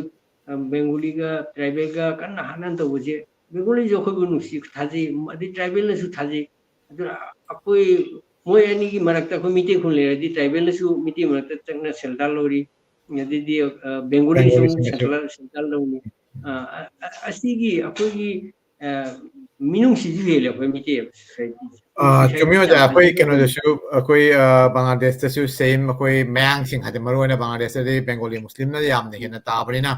ꯃꯈꯣꯏꯒꯤ ꯁꯣꯁꯥꯏꯇꯤꯒꯤ ꯅꯣꯔꯝꯗꯗꯤ ꯅꯨꯄꯤꯁꯤꯡꯁꯤ ꯌꯥꯝꯅ ꯃꯅꯨꯡꯗ ꯏꯃꯨꯡ ꯃꯅꯨꯡꯗ ꯅꯠꯇ꯭ꯔꯒꯅ ꯄꯣꯔꯗꯥ ꯈꯟꯕ ꯍꯥꯏꯕ ꯑꯗꯨꯒꯤ ꯃꯅꯨꯡꯗ ꯂꯩꯖꯔꯒꯁꯨ ꯑꯩꯈꯣꯏ ꯃꯩꯇꯩꯒꯤ ꯑꯣꯏꯕ ꯃꯩꯇꯩꯅ ꯅꯝꯅ ꯇꯥꯕ ꯚꯥꯅꯨꯋꯥꯁꯇ ꯃꯔꯨꯑꯣꯏꯅ ꯀꯣꯃꯣꯜꯒꯣꯟꯖ ꯍꯧꯖꯤꯛꯀꯤ ꯃꯣꯅꯣꯖꯥ ꯗꯤꯁꯇ꯭ꯔꯤꯛ ꯀꯣꯃꯣꯜꯒꯣꯟꯖꯇ ꯂꯩꯕ ꯁꯤꯂꯦꯠ ꯁꯤꯇꯤ ꯃꯅꯨꯡꯗ ꯂꯩꯕꯁꯤꯡꯁꯤꯁꯨ ꯑꯩꯈꯣꯏ ꯃꯈꯣꯏꯅꯁꯨ ꯑꯩꯈꯣꯏꯅ ꯇꯧꯔꯤꯗꯨ ꯀꯅꯥꯒꯨꯝꯕ ꯑꯃꯗꯤ ꯈꯔ ꯍꯟꯊꯅ ꯑꯍꯥꯟꯕꯗꯤ ꯈꯔ ꯅꯨꯡꯉꯥꯏꯔꯝꯗꯦ ꯑꯗꯨ ꯑꯣꯏꯔꯒꯁꯨ ꯃꯁꯤ ꯃꯈꯣꯏꯒꯤ ꯆꯠꯅꯕꯤꯅ ꯃꯈꯣꯏ ꯑꯗꯨꯒꯤ ꯔꯦꯁꯄꯦꯛꯇꯨ ꯃꯣꯏ ꯁꯨꯝ ꯊꯝꯃꯤ ꯑꯩꯈꯣꯏ ꯇꯁꯦꯡꯅ ꯍꯥꯏꯔꯒꯗꯤ ꯅꯨꯄꯤꯁꯤꯡ ꯁ꯭ꯀꯨꯜ ꯇꯝꯕ ꯈꯣꯠꯄꯗꯁꯨ ꯃꯃꯥꯡꯉꯩꯗꯤ ꯁꯨꯝ ꯅꯨꯄꯤꯁꯤꯡꯅ ꯇꯝꯕ ꯑꯩꯈꯣꯏꯁꯨ ꯏꯃꯥꯟꯅꯕꯁꯤꯡ ꯇꯝꯃꯤꯟꯅꯕ ꯃꯇꯝꯗ ꯁꯥꯏꯀꯜ ꯊꯧꯕꯒꯁꯨ ꯅꯨꯄꯤꯁꯤꯡ ꯑꯩꯈꯣꯏ ꯁꯨꯝ ꯊꯧꯏ ꯅꯨꯄꯤꯁꯤꯡꯁꯨ ꯌꯥꯎꯅ ꯅꯤꯉꯣꯜꯁꯤꯡꯁꯦ ꯅꯨꯄꯥꯁꯤꯡꯒ ꯂꯣꯏꯅ ꯅꯨꯄꯤꯁꯤꯡ ꯁꯨꯝ ꯊꯧꯕ ꯁꯨꯝ ꯌꯥꯎꯏ ꯁꯣ ꯃꯈꯣꯏꯅ ꯑꯗꯨꯒꯤ ꯆꯞ ꯆꯥꯕꯤ ꯀꯩꯅꯣꯁꯨ ꯁꯨꯝ ꯊꯝꯃꯤ ꯑꯁꯤꯒꯩꯁꯤꯒ ꯑꯩꯅ ꯁꯨꯝ ꯅꯤꯡꯁꯤꯡꯅꯤꯡꯉꯤꯕꯁꯦ ꯃꯁꯤ ꯃꯄꯥꯟ ꯊꯣꯛꯂꯕꯅꯤꯅ ꯃꯔꯨꯑꯣꯏꯅ ꯕꯪꯒ꯭ꯂꯥꯗꯦꯁꯇ ꯈꯪꯗꯦ ꯑꯁꯥꯝ ꯇ꯭ꯔꯤꯄꯨꯔꯥꯗ ꯂꯩꯈꯤꯕꯁꯤꯅ ꯆꯍꯤ ꯆꯅꯤ ꯆꯍꯨꯝ ꯃꯃꯥꯡꯗ ꯂꯥꯛꯈꯤꯕꯅꯤꯗꯣ but now in new phase ꯍꯥꯏꯇꯥꯔꯦ ꯑꯅꯧꯕ ꯑꯩꯈꯣꯏꯒꯤ ꯍꯧꯖꯤꯛꯀꯤ ꯃꯣꯗꯔꯟ ꯀꯩꯅꯣ ꯂꯥꯏꯔꯤꯛ ꯂꯥꯏꯁꯨ ꯇꯝꯕꯒꯤ ꯑꯣꯏꯅ ꯏꯟꯗꯤꯌꯥꯗꯁꯨ ꯑꯩꯈꯣꯏ ꯃꯁꯥ ꯃꯁꯥꯒꯤ ꯂꯩꯐꯝ ꯃꯐꯝꯗꯒꯤ ꯍꯦꯟꯅ ꯀꯥꯡꯊꯣꯛꯑꯒ ꯑꯆꯧ ꯑꯆꯧꯕ ꯁꯤꯇꯤ ꯃꯦꯇ꯭ꯔꯣꯄꯣꯂꯤꯇꯟ ꯁꯤꯇꯤ ꯗꯤꯜꯂꯤꯗ ꯕꯣꯝꯕꯦꯗ ꯃദ്ꯔꯥꯁ ꯀꯩ ꯍꯥꯏꯇꯥꯔꯦ ꯑꯇꯩ ꯑꯇꯩ ꯀꯜꯀꯇꯥꯗ ꯂꯩꯕꯒꯤ ꯃꯁꯤꯡꯁꯤ ꯅꯣꯡꯃ ꯅꯣꯡꯃꯒꯤ ꯍꯦꯟꯒꯠꯂꯛꯏ ꯇꯧꯔꯤꯕꯁꯨ ꯕꯪꯒ꯭ꯂꯥꯗꯦꯁꯇꯁꯨ ꯑꯩꯈꯣꯏ ꯂꯩꯖꯔꯤꯕ ꯁꯤꯂꯦꯠ ꯁꯤꯇꯤ ꯅꯠꯇ꯭ꯔꯒꯅ ꯚꯥꯅꯨꯋꯥꯁꯇ ꯑꯇꯩ ꯃꯐꯝ ꯈꯨꯡꯒꯪꯁꯤꯡꯗ ꯂꯩꯔꯛꯄꯗꯒꯤ ꯍꯦꯟꯅ ꯃꯄꯥꯟ ꯂꯝꯗꯁꯨ ꯊꯣꯛꯂꯛꯏ ꯇꯣ ꯑꯁꯤꯒꯤ ꯌꯥꯎꯂꯛꯄ ꯍꯥꯏꯒꯗ꯭ꯔꯥ ꯔꯤꯚꯣꯂꯨꯁꯟ ꯏꯚꯣꯂꯨꯁꯟꯁꯦ ꯃꯁꯤꯒꯤ ꯑꯑꯣꯟꯕꯁꯤꯒ ꯂꯣꯏꯅ ꯂꯥꯛꯏꯕ ꯉꯁꯤꯒꯤ ꯍꯧꯖꯤꯛ ꯍꯧꯖꯤꯛ ꯑꯣꯏꯔꯤꯕ ꯐꯤꯕꯝꯁꯤꯗꯩꯁꯤꯗ ꯑꯩꯈꯣꯏꯒꯤ ꯃꯅꯨꯡꯗ ꯉꯁꯥꯏꯒꯤ ꯅꯨꯄꯤ ꯑꯣꯏꯕꯒꯤ ꯏꯀꯥꯏ ꯈꯨꯝꯅꯕ ꯑꯗꯨꯒ ꯂꯣꯏꯅꯅ ꯃꯁꯥꯒꯤ ꯏज्ꯖꯠꯁꯨ ꯃꯁꯥꯅ ꯁꯨꯝ ꯉꯥꯛꯅ ꯆꯠꯄ ꯑꯗꯨꯒ ꯑꯩꯈꯣꯏꯅ ꯑꯣꯖꯥ ꯕꯤꯔꯃꯪꯒꯣꯜꯅꯁꯨ ꯍꯥꯏꯕꯤꯈꯤꯕ ꯑꯣꯖꯥ ꯇꯔꯤꯀꯥꯟꯇꯁꯨ ꯍꯥꯏꯕꯤꯈꯤꯕ ꯑꯩꯈꯣꯏꯒꯤ ꯏꯃꯨꯡ ꯃꯅꯨꯡꯒꯤ ꯊꯧ ꯍꯥꯏꯒꯗ꯭ꯔꯥ ꯑꯩꯈꯣꯏꯒꯤ ꯉꯁꯥꯏꯒꯤ ꯊꯧꯅꯥ ꯂꯤꯡꯖꯦꯜ ꯈꯛꯇ ꯅꯠꯇꯕ ꯁꯦꯟꯃꯤꯠꯂꯣꯟꯒꯤ ꯑꯣꯏꯕ ꯑꯗꯨꯒꯩꯗꯤ ꯗꯤꯁꯤꯖꯟ ꯃꯦꯀꯤꯡꯗꯁꯨ ꯁꯨꯝ ꯄꯥꯔꯠ ꯑꯣꯐ ꯗ ꯑꯩꯈꯣꯏ ꯈꯖꯤꯛꯇꯪ ꯀꯩꯅꯣ ꯌꯦꯡꯕꯒꯤ ꯑꯗꯨꯒꯤ ꯀ꯭ꯔꯤꯇꯤꯁꯤꯖꯝ ꯑꯃꯗꯤ ꯂꯩ ꯐꯦꯃꯤꯅꯤꯖꯝꯒꯤ ꯃꯤꯠꯌꯦꯡꯗꯒꯤ ꯍꯥꯏꯇꯥꯔꯦ ꯑꯩꯈꯣꯏ ꯅꯨꯄꯤ ꯑꯏꯕꯤꯁꯤꯡꯒꯤ ꯃꯥꯏꯀꯩꯗꯒꯤ ꯈꯔ ꯀ꯭ꯋꯦꯁꯟ ꯈꯔ ꯂꯥꯛꯄ ꯌꯥꯎꯗꯕꯗꯤ ꯅꯠꯇꯦ there is a some kind of ꯑꯩꯈꯣꯏ ꯀꯩꯅꯣ ꯁꯤꯅꯦꯃꯥꯗꯁꯨ ꯄꯨꯊꯣꯔꯛꯄ ꯌꯥꯎꯋꯦ ꯑꯩꯈꯣꯏꯒꯤ ꯐꯅꯦꯛ ꯑꯩꯈꯣꯏꯒꯤ ꯕ꯭ꯂꯥꯗꯤ ꯐꯅꯦꯛ ꯑꯗꯨꯒꯨꯝꯕ ꯀꯩꯅꯣꯁꯨ ꯑꯩꯈꯣꯏꯒꯤ ꯀꯩꯅꯣꯁꯤꯡꯒꯤ ꯈꯔ ꯇꯣꯟꯊꯅ ꯃꯥꯏꯀꯩ ꯑꯃꯗ ꯑꯗꯨꯒꯤ ꯃꯤꯠꯌꯦꯡꯕꯨꯗꯤ ꯂꯩꯕꯨꯗꯤ ꯂꯩ ꯄꯨꯔꯥ ꯇꯣꯇꯦꯂꯤ ꯌꯥꯝ ꯍꯦꯟꯖꯟꯅ ꯃꯥꯟꯅꯕ ꯁꯣꯁꯥꯏꯇꯤꯅꯤ ꯍꯥꯏꯕꯗꯨꯃꯛꯇꯤ ꯍꯥꯏꯕ ꯌꯥꯈꯤꯔꯣꯏꯔ ꯍꯥꯏꯅ ꯈꯜꯂꯤ ꯑꯗꯨ ꯑꯣꯏꯔꯒꯁꯨ ꯑꯇꯩ ꯑꯇꯣꯞ ꯑꯇꯣꯞꯄ ꯁꯣꯁꯥꯏꯇꯤꯒ ꯌꯦꯡꯅꯔꯨꯔꯒꯗꯤ ꯑꯩꯈꯣꯏꯒꯤ ꯈꯨꯟꯅꯥꯏꯗ ꯅꯨꯄꯤꯁꯤꯡꯒꯤ ꯀꯩꯅꯣꯁꯤ ꯌꯥꯝꯅ ꯋꯥꯡꯅ ꯂꯩ ꯑꯗꯣ ꯑꯩꯅ ꯉꯁꯥꯏ ꯍꯪꯖꯅꯤꯡꯉꯤꯕ ꯋꯥꯍꯪꯗꯤ ꯍꯧꯖꯤꯛꯀꯤ ꯍꯪꯖꯅꯤꯡꯉꯤꯕ ꯋꯥꯍꯪꯗꯤ ꯍꯧꯖꯤꯛꯀꯤ ꯑꯣꯜꯂꯛꯏꯕ ꯈꯨꯟꯅꯥꯏꯁꯦ ꯑꯩꯈꯣꯏꯒꯤ ꯑꯣꯜꯂꯛꯏꯕ ꯃꯄꯥꯟ ꯂꯝꯗꯁꯨ ꯑꯣꯖꯥ ꯕꯤꯔꯃꯪꯒꯣꯜꯒꯤ ꯏꯆꯥꯁꯤꯡꯁꯨ ꯂꯣꯏꯅ ꯃꯄꯥꯟꯗ ꯂꯥꯏꯔꯤꯛ ꯇꯝꯗꯅ ꯍꯧꯖꯤꯛ ꯊꯕꯛ ꯊꯅꯥꯁꯨ ꯇꯧꯔꯤ ꯃꯄꯥꯟꯗ ꯑꯣꯖꯥ ꯇꯔꯅꯤꯀꯥꯟꯇꯣꯒꯤꯁꯨ ꯑꯁꯤꯗꯩꯁꯤꯗ ꯑꯣꯖꯥ ꯍꯣꯏ ꯑꯍꯟ ꯑꯃ ꯑꯣꯏꯅ ꯌꯦꯡꯕ ꯃꯇꯝꯗ ꯑꯩꯈꯣꯏ ꯃꯄꯥꯟ ꯂꯝꯗ ꯂꯩꯔꯒꯁꯨ ꯑꯩꯈꯣꯏꯒꯤ ꯑꯣꯏꯕ ꯅꯤꯉꯣꯜꯁꯤꯡꯒꯤ ꯅꯠꯇ꯭ꯔꯒꯅ ꯃꯧꯁꯤꯡꯒꯤ ꯅꯠꯇ꯭ꯔꯒꯅ ꯀꯩꯅꯣꯁꯤꯡꯒꯤ ꯏꯆꯦ ꯏꯆꯟꯁꯤꯡꯒꯤ ꯃꯈꯣꯏꯒꯤ ꯀꯩꯅꯣꯁꯤꯡꯒꯤ ꯊꯧꯗꯥꯡꯁꯤꯡ ꯑꯁꯤꯁꯨ ꯀꯃꯥꯏꯅ ꯂꯩꯔꯤ ꯀꯃꯥꯏꯅ ꯂꯩꯍꯟꯅꯤꯡꯉꯤ ꯑꯁꯤꯒꯤ ꯃꯇꯥꯡꯁꯤ ꯑꯣꯖꯥ ꯈꯖꯤꯛꯇꯪ ꯑꯩꯈꯣꯏ ꯃꯇꯝꯁꯤꯒ ꯆꯥꯟꯅꯅ ꯈꯖꯤꯛꯇꯪ ꯅꯩꯅꯕꯤꯕ ꯌꯥꯒꯗ꯭ꯔꯥ ꯑꯣꯖꯥ ꯇꯔꯅꯤꯀꯥꯟꯇ ꯑꯩꯈꯣꯏꯒꯤ ꯀꯩꯅꯣꯁꯤ ꯃꯇꯝꯒꯤ ꯏꯆꯦꯜꯁꯤꯗꯤ ꯑꯩꯈꯣꯏꯅ ꯊꯤꯡꯕ ꯌꯥꯗꯦꯗꯣꯏꯀꯣ ꯀꯩꯅꯣ ꯑꯩꯒꯤ ꯏꯆꯥ ꯈꯪꯗꯦ ꯃꯤꯒꯤ ꯃꯆꯥ ꯈꯪꯗꯦ ꯊꯥꯏꯅꯗꯤ ꯑꯩꯈꯣꯏ ꯀꯩꯅꯣꯗ ꯂꯩꯔꯝꯗꯕꯅꯤꯅ ꯃꯄꯥꯟ ꯊꯣꯛꯑꯝꯗꯕꯅꯤꯅ ꯑꯩꯒꯤ ꯏꯃꯨꯡꯒꯤ ꯀꯥ ꯃꯅꯨꯡ ꯂꯩꯕꯅꯤꯅ ꯃꯣꯏ ꯃꯅꯤꯡ ꯇꯧꯕꯁꯨ ꯐꯪꯉꯝꯗꯦ ꯑꯃ ꯇꯧꯔꯝꯗꯦ ꯑꯗꯨꯕꯨ ꯍꯧꯖꯤꯛ ꯃꯄꯥꯟ ꯂꯥꯏꯔꯤꯛ ꯂꯥꯏꯁꯨ ꯍꯩꯔꯦ ꯃꯁꯤ ꯃꯇꯝꯒꯤ ꯆꯠꯅꯕꯤꯅꯤ ꯃꯇꯝꯒꯤ ꯏꯆꯦꯜꯗꯤ ꯑꯩꯈꯣꯏꯅ ꯊꯤꯡꯕ ꯌꯥꯗꯦ ꯑꯗꯨꯅ ꯍꯧꯖꯤꯛ ꯃꯤꯇꯩ ꯅꯨꯄꯤꯁꯨ ꯃꯄꯥꯟ ꯃꯌꯨꯝꯗ ꯃꯄꯥꯟꯒꯤ ꯀꯥꯡꯕꯨꯗ ꯑꯣꯡꯉꯦ ꯍꯧꯖꯤꯛ ꯃꯌꯥꯡꯁꯨ ꯅꯠꯇ꯭ꯔ ꯑꯇꯣꯞꯄ ꯀꯥꯡꯕꯨꯁꯨ ꯑꯣꯡꯉꯤ ꯑꯗꯨꯕꯨ ꯑꯩꯅ ꯍꯥꯏꯖꯅꯤꯡꯕꯅ ꯑꯣꯡꯉꯒꯁꯨ ꯑꯩꯈꯣꯏ ꯃꯁꯤ ꯁꯥꯎꯠ ꯏꯟꯗꯤꯌꯥꯟ ꯈꯪꯗꯦ ꯕꯪꯒꯥꯂꯤ ꯈꯪꯗꯦ ꯃꯣꯏ ꯑꯩꯈꯣꯏꯗꯒꯤ ꯍꯥꯟꯅ ꯂꯥꯏꯔꯤꯛ ꯍꯩꯈ꯭ꯔꯕꯅꯤꯅ ꯕꯪꯒꯥꯂꯤ ꯅꯨꯄꯤꯁꯤꯡꯁꯤ ꯑꯇꯣꯞꯄ ꯀꯥꯡꯕꯨꯗꯁꯨ ꯃꯌꯨꯝ ꯄꯥꯜꯂꯤ ꯑꯗꯨꯕꯨ ꯃꯣꯏꯒꯤ ꯃꯔꯣꯟ ꯃꯥꯒꯤ ꯆꯠꯅꯕꯤ ꯑꯃꯃ ꯉꯥꯡꯅ ꯑꯩꯈꯣꯏꯒꯤꯁꯨ ꯑꯩꯅ ꯍꯥꯏꯅꯤꯡꯉꯤꯕꯅ ꯌꯨꯝ ꯄꯥꯟꯕꯗꯨꯗꯤ ꯊꯤꯡꯕ ꯉꯝꯗ꯭ꯔꯦ ꯑꯗꯨ ꯑꯣꯏꯔꯒꯗꯤ ꯃꯥꯒꯤ ꯑꯥꯏꯗꯦꯟꯇꯤꯇꯤ ꯑꯃ ꯊꯝꯅꯕ ꯃꯥꯒꯤ ꯃꯆꯥꯁꯤꯡꯒꯤ ꯃꯤꯡ ꯊꯣꯟꯕ ꯈꯪꯗꯦ ꯃꯥꯒꯤ ꯃꯃꯤꯡꯗꯨꯒ ꯃꯥꯒꯤ ꯁꯠ ꯑꯣꯟꯁꯤꯟꯗꯗꯅ ꯆꯧꯙꯔꯤꯗ ꯕꯇꯔ ꯖꯥꯇꯤꯗ ꯆꯪꯈ꯭ꯔꯦ ꯃꯥ ꯑꯗꯨꯁꯨ ꯃꯥꯒꯤ ꯁꯥꯒꯩ ꯀꯅꯥꯒꯨꯝꯕ ꯂꯥꯏꯁ꯭ꯔꯝ ꯅꯤꯉꯣꯜ ꯈꯪꯗꯦ ꯁꯣꯔꯥꯝ ꯅꯤꯉꯣꯜ ꯈꯪꯗꯦ ꯑꯣꯡꯈ꯭ꯔꯦ ꯑꯗꯨ ꯑꯣꯏꯗꯤ ꯑꯩꯅ ꯁꯣꯔꯥꯝ ꯅꯤꯉꯣꯜ ꯚꯇ꯭ꯔꯖꯤ ꯑꯣꯡꯕꯤ ꯍꯥꯏꯅ ꯃꯗꯨꯃ ꯇꯧꯅ ꯃꯥꯒꯤ ꯑꯥꯏꯗꯦꯟꯇꯤꯇꯤ ꯑꯃ ꯊꯝꯃꯒꯗꯤ ꯑꯩꯈꯣꯏꯒꯤ ꯑꯥꯏꯗꯦꯟꯇꯤꯇꯤ ꯃꯥꯡꯕꯗꯨꯅ ꯈꯜꯂꯤ ꯃꯁꯤ ꯑꯩꯒꯤ ꯀꯩꯅꯣꯅꯤ ꯃꯣꯏ ꯌꯥꯗꯣꯏꯁꯨ ꯌꯥꯗ ꯃꯇꯝꯒꯤ ꯏꯆꯦꯜꯅꯤꯅ ꯑꯩꯈꯣꯏꯅ ꯃꯄꯥꯟꯗ ꯆꯠꯀꯅꯨ ꯃꯄꯥꯟꯗ ꯄꯥꯜꯂꯨꯅꯨ ꯍꯥꯏꯕꯗꯨ ꯌꯥꯔꯣꯏꯕ ꯑꯗꯨ ꯑꯩꯈꯣꯏꯒꯤ ꯑꯥꯏꯗꯦꯟꯇꯤꯇꯤ ꯉꯥꯛꯅꯕ ꯑꯃꯗꯤ ꯃꯦꯀꯥꯅꯤꯖꯝ ꯑꯃꯗꯤ ꯃꯣꯏꯅꯁꯨ ꯈꯟꯕꯒꯤ ꯃꯊꯧ ꯇꯥꯏꯗꯅ ꯑꯩꯈꯣꯏ ꯁꯃꯥꯖꯅ ꯃꯗꯨ ꯍꯥꯏꯔꯤꯕ ꯃꯇꯝꯗ ꯃꯣꯏ ꯂꯥꯏꯔꯤꯛ ꯂꯥꯏꯁꯨ ꯍꯩꯔꯕꯅꯤ ꯌꯥꯝꯅ ꯀꯩꯅꯣ ꯇꯧꯔꯕꯅꯤ ꯑꯗ ꯑꯩꯈꯣꯏꯒꯤ ꯕꯪꯒꯥꯂꯤ ꯀꯥꯡꯕꯨꯁꯨ ꯃꯣꯏ ꯁꯥꯎꯠ ꯏꯟꯗꯤꯌꯥꯟ ꯃꯃꯤꯡ ꯑꯣꯜꯂꯤ ꯑꯗꯨꯃꯥꯏ ꯃꯃꯤꯡ ꯊꯝꯕ ꯌꯥꯎꯔꯤ ꯑꯗꯨꯃꯥꯏꯅ ꯇꯧꯗꯅ ꯑꯩꯈꯣꯏꯁꯨ ꯑꯩꯈꯣꯏꯒꯤ ꯑꯥꯏꯗꯦꯟꯇꯤꯇꯤꯁꯦ ꯃꯨꯠꯇꯅꯕ ꯑꯃ ꯀꯩꯅꯣ ꯇꯧꯕ ꯌꯥꯏ ꯀꯩꯒꯤꯅꯣ ꯍꯧꯖꯤꯛꯁꯤꯗꯤ ꯄ꯭ꯔꯤꯊꯤꯕꯤꯁꯤꯗꯤ ꯍꯧꯖꯤꯛ ꯀꯩꯅꯣꯗ ꯂꯩꯔꯦ ꯌꯥꯝꯅ ꯄꯤꯛꯈ꯭ꯔꯕ ꯈꯨꯜꯂꯛ ꯑꯃ ꯑꯣꯏꯔꯦ ꯍꯥꯏꯔꯦ ꯒ꯭ꯂꯣꯕꯦꯜ ꯚꯤꯂꯦꯖꯅꯤ ꯍꯥꯏꯔꯦ ꯍꯧꯖꯤꯛ ꯆꯥꯎꯈꯠꯄ ꯃꯇꯝꯁꯤꯒ ꯑꯩꯒꯤ ꯋꯥꯈꯜꯗꯗꯤ ꯑꯗꯨꯅ ꯃꯥꯒꯤ ꯑꯥꯏꯗꯦꯟꯇꯤꯇꯤ ꯑꯃ ꯊꯝꯕꯗꯨꯅ ꯐꯒꯗ꯭ꯔꯥ ꯈꯜꯂꯤ ꯑꯗꯣ ꯑꯣꯖꯥ ꯑꯇꯩꯁꯨ ꯑꯣꯖꯥꯁꯤ ꯃꯣꯠ ꯂꯧꯕꯤꯌꯨ ꯆꯨꯝꯃꯤ ꯑꯣꯖꯥꯅ ꯑꯗꯨ ꯑꯩꯅ ꯍꯥꯏꯔꯤꯁꯦ ꯍꯣꯏ ꯆꯨꯝꯃꯤ ꯑꯩꯈꯣꯏꯒꯤ ꯀꯩꯅꯣ ꯀ꯭ꯔꯣꯁ ꯃꯦꯔꯤꯖ ꯅꯠꯇ꯭ꯔꯒ ꯀꯩ ꯍꯥꯏꯇꯥꯔꯦ ꯏꯟꯇꯔꯦꯁꯇꯦꯠ ꯍꯥꯏꯅ ꯑꯇꯣꯞꯄ ꯖꯥꯇꯤ ꯑꯗꯨꯒꯤ ꯑꯗꯨ ꯈꯛꯇꯁꯨ ꯅꯠꯇꯕꯤꯗ ꯑꯩꯈꯣꯏ ꯃꯤꯇꯩꯗ ꯂꯩꯖꯔꯒꯁꯨ ꯃꯄꯥꯟ ꯂꯝꯗ ꯂꯩꯔꯒꯁꯨ ꯑꯩꯈꯣꯏꯒꯤ ꯑꯣꯏꯕ ꯀꯩꯅꯣꯁꯦ ꯑꯩꯈꯣꯏꯒꯤ ꯑꯣꯏꯕ ꯏꯊꯤꯛꯁ ꯍꯥꯏꯒꯗ꯭ꯔꯥ ꯅꯣꯔꯝꯁ ꯑꯩꯈꯣꯏꯒꯤ ꯏꯊꯤꯛꯁ ꯉꯥꯛꯅ ꯆꯠꯄ ꯑꯩꯈꯣꯏ ꯍꯧꯖꯤꯛ ꯀꯅꯥꯗꯥꯗ ꯂꯩꯔꯤ ꯑꯃꯦꯔꯤꯀꯥꯗ ꯂꯩꯔꯤ ꯌꯨꯔꯣꯞꯇꯁꯨ ꯂꯩꯔꯤ ꯑꯣꯁꯇ꯭ꯔꯦꯂꯤꯌꯥꯗꯁꯨ ꯂꯩꯔꯤ ꯉꯁꯤ ꯍꯟꯗꯛꯀꯤ ꯏꯔꯥꯡꯁꯤꯅ ꯀꯩꯅꯣ ꯑꯣꯏꯔꯒ ꯑꯩꯈꯣꯏ ꯃꯌꯥꯝ ꯑꯃ ꯃꯄꯥꯟꯗ ꯂꯩꯕ ꯒ꯭ꯂꯣꯕal ꯍꯥꯏꯇꯥꯔꯦ ꯑꯣꯖꯥꯅ ꯄꯟꯕꯤꯕꯅ ꯒ꯭ꯂꯣꯕal ꯚꯤꯂꯦꯖꯅꯤ ꯑꯗꯨ ꯑꯣꯏꯔꯒꯁꯨ ꯃꯤꯇꯩꯁꯤꯡꯁꯨ ꯃꯅꯤꯄꯨꯔꯗꯒꯤ ꯑꯣꯏꯔꯣ ꯑꯁꯥꯝꯗꯒꯤ ꯑꯣꯏꯔꯣ ꯇ꯭ꯔꯤꯄꯨꯔꯥꯗꯒꯤ ꯑꯣꯏꯔꯣ ꯃꯄꯥꯟꯗꯒꯤ ꯂꯥꯛꯅ ꯑꯩꯈꯣꯏ ꯈꯨꯟꯗꯥꯅ ꯁꯤꯗꯁꯨ ꯁꯨꯝ ꯈꯨꯟꯗꯥꯕ ꯍꯥꯏꯒꯗ꯭ꯔꯥ ꯅꯠꯇ꯭ꯔꯒꯅ ꯏꯃꯤꯒ꯭ꯔꯦꯟ ꯑꯣꯏꯅ ꯂꯥꯛꯅ ꯊꯕꯛ ꯊꯅꯥ ꯇꯧꯅ ꯁꯨꯝ ꯂꯩ ꯑꯗꯣ ꯑꯩꯈꯣꯏ ꯃꯁꯦꯟꯗꯁꯨ ꯄꯨꯟꯅ ꯁꯨꯝ ꯊꯕꯛ ꯆꯠꯊꯔꯤ ꯑꯗꯨꯒ ꯂꯣꯏꯅꯅ ꯇꯦꯡꯕꯥꯡꯕ ꯀꯌꯥ ꯀꯩꯅꯣꯁꯨ ꯇꯧꯔꯤ ꯁꯣ ꯑꯩꯈꯣꯏꯒꯤ ꯑꯣꯏꯕ ꯀꯩꯅꯣꯗꯤ ꯁꯨꯝ ꯂꯩꯔꯤ ꯑꯗꯨꯏꯗ ꯑꯩꯅ ꯍꯥꯏꯖꯅꯤꯡꯉꯤꯁꯤꯅ ꯑꯁꯤꯗꯩꯁꯤꯗꯁꯨ ꯃꯄꯥꯟꯗ ꯂꯥꯛꯑꯒꯁꯨ ꯑꯩꯈꯣꯏꯒꯤ ꯑꯣꯏꯔꯤꯕ ꯉꯁꯥꯏꯒꯤ ꯍꯥꯏꯔꯤꯕ ꯑꯩꯈꯣꯏ ꯁꯣꯁꯤꯌꯦꯜ ꯅꯣꯔꯝꯁꯤꯡꯗꯣ ꯑꯗꯨ ꯀꯥꯏꯗꯅ ꯊꯝꯕ ꯌꯥꯒꯗ꯭ꯔꯥ ꯈꯔ ꯀꯥꯏꯊꯔꯛꯑꯕ ꯍꯥꯏꯕ ꯑꯗꯨꯒꯤ ꯃꯃꯤꯠ ꯑꯗꯨꯒꯤ ꯀꯩꯅꯣꯁꯦ ꯀꯩ ꯍꯥꯏꯇꯥꯔꯦ ꯃꯃꯤꯁꯦ ꯈꯔ ꯇꯥꯕ꯭ꯔꯥ ꯑꯗꯨꯒꯤꯅꯤ ꯑꯣꯖꯥ ꯕꯤꯔꯃꯣꯟꯗ ꯑꯩꯅꯁꯨ ꯁꯝꯅ ꯑꯣꯖꯥꯗꯤ ꯁꯨꯝ ꯃꯄꯥꯟ ꯂꯝꯗ ꯁꯨꯝ ꯆꯠꯊꯕꯅꯤꯅ ꯏꯆꯥꯁꯤꯡꯒꯤ ꯂꯥꯏꯔꯤꯛ ꯇꯝꯕ ꯅꯠꯇ꯭ꯔꯒꯅ ꯊꯕꯛ ꯇꯧꯕ ꯃꯐꯝꯗ ꯂꯩꯔꯨꯕ ꯅꯠꯇ꯭ꯔꯒꯅ ꯌꯦꯡꯉꯨꯕꯗꯁꯨ ꯃꯄꯥꯟꯗ ꯂꯩꯔꯤꯕ ꯃꯤꯇꯩꯁꯤꯡꯁꯨ ꯎꯅꯔꯦꯅ ꯑꯣꯖꯥꯁꯨ ꯁꯤ ꯀꯃꯥꯏꯅ ꯇꯧꯔꯤ ꯀꯔꯝꯕ ꯃꯑꯣꯡꯗ ꯂꯩꯔꯤ ꯍꯥꯏꯕꯁꯦ ꯃꯄꯥꯟ ꯂꯝꯗꯁꯨ ꯑꯩꯈꯣꯏꯒꯤ ꯀꯩꯅꯣꯁꯤ ꯉꯥꯛꯅ ꯆꯠꯂꯤꯕ꯭ꯔꯥ ꯀꯔꯤ ꯇꯧꯔꯤ ꯍꯥꯏꯕꯁꯦ ꯑꯣꯖꯥ ꯁꯨꯝ ꯇꯝꯕꯤꯌꯨ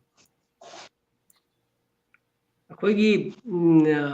ꯍꯥꯟꯅ ꯑꯩꯈꯣꯏ ꯑꯍꯟꯁꯤꯡ ꯃꯔꯨ ꯑꯣꯏꯅ ꯑꯩꯅ ꯎꯖꯔꯛꯄꯗꯤ ꯇ꯭ꯔꯤꯄꯨꯔꯥꯁꯤ ꯑꯩꯈꯣꯏ ꯆꯍꯤ ꯆꯅꯤ ꯌꯥꯡꯈꯩ ꯆꯍꯨꯝꯔꯣꯝ ꯇ꯭ꯔꯤꯄꯨꯔꯥꯗ ꯃꯤꯇꯩꯁꯤꯡ ꯂꯩꯔꯒꯁꯨ ꯑꯩꯈꯣꯏꯅ ꯂꯣꯟ ꯀꯜꯆꯔ आइडेंटिटी में थमनमगिबसिगी खरादी मोइना कोई हंजिंगना ऑर्थोडॉक्स ओइरमबसे ऑर्थोडॉक्स की खरा कानाबा मेरिज दी मेरिज ता खरा मेरिज तो अमनी जावरे आइना खंबता मोइना जामना सेक्शनना अति मतमदा खोगी लोंग खोंगलोंबा इबानसु अति निंगोल लौरप मतमदसु जाम चोबा रेस्ट्रिक्शन मन Laramie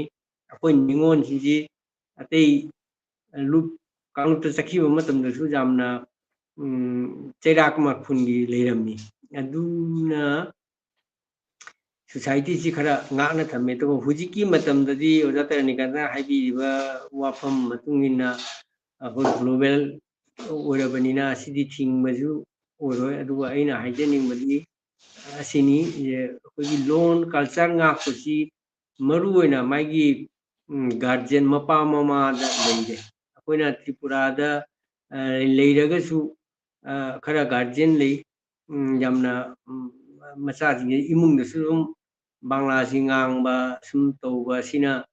moi angang hi ju mitiron je phajana ngang ju broken ngang ba adum ba to wi to guardian gi consciousness leragadi akogi mayam top top na leragasu macha hi phajana mitiron ngang ja igi adugi instance mai na ujabada ngajiki doctor onambam biren UNG scientist angan ba matamgi masi akogi Dhaka da chauraga parponi angan mo matamgi ko miti mangda PhD ni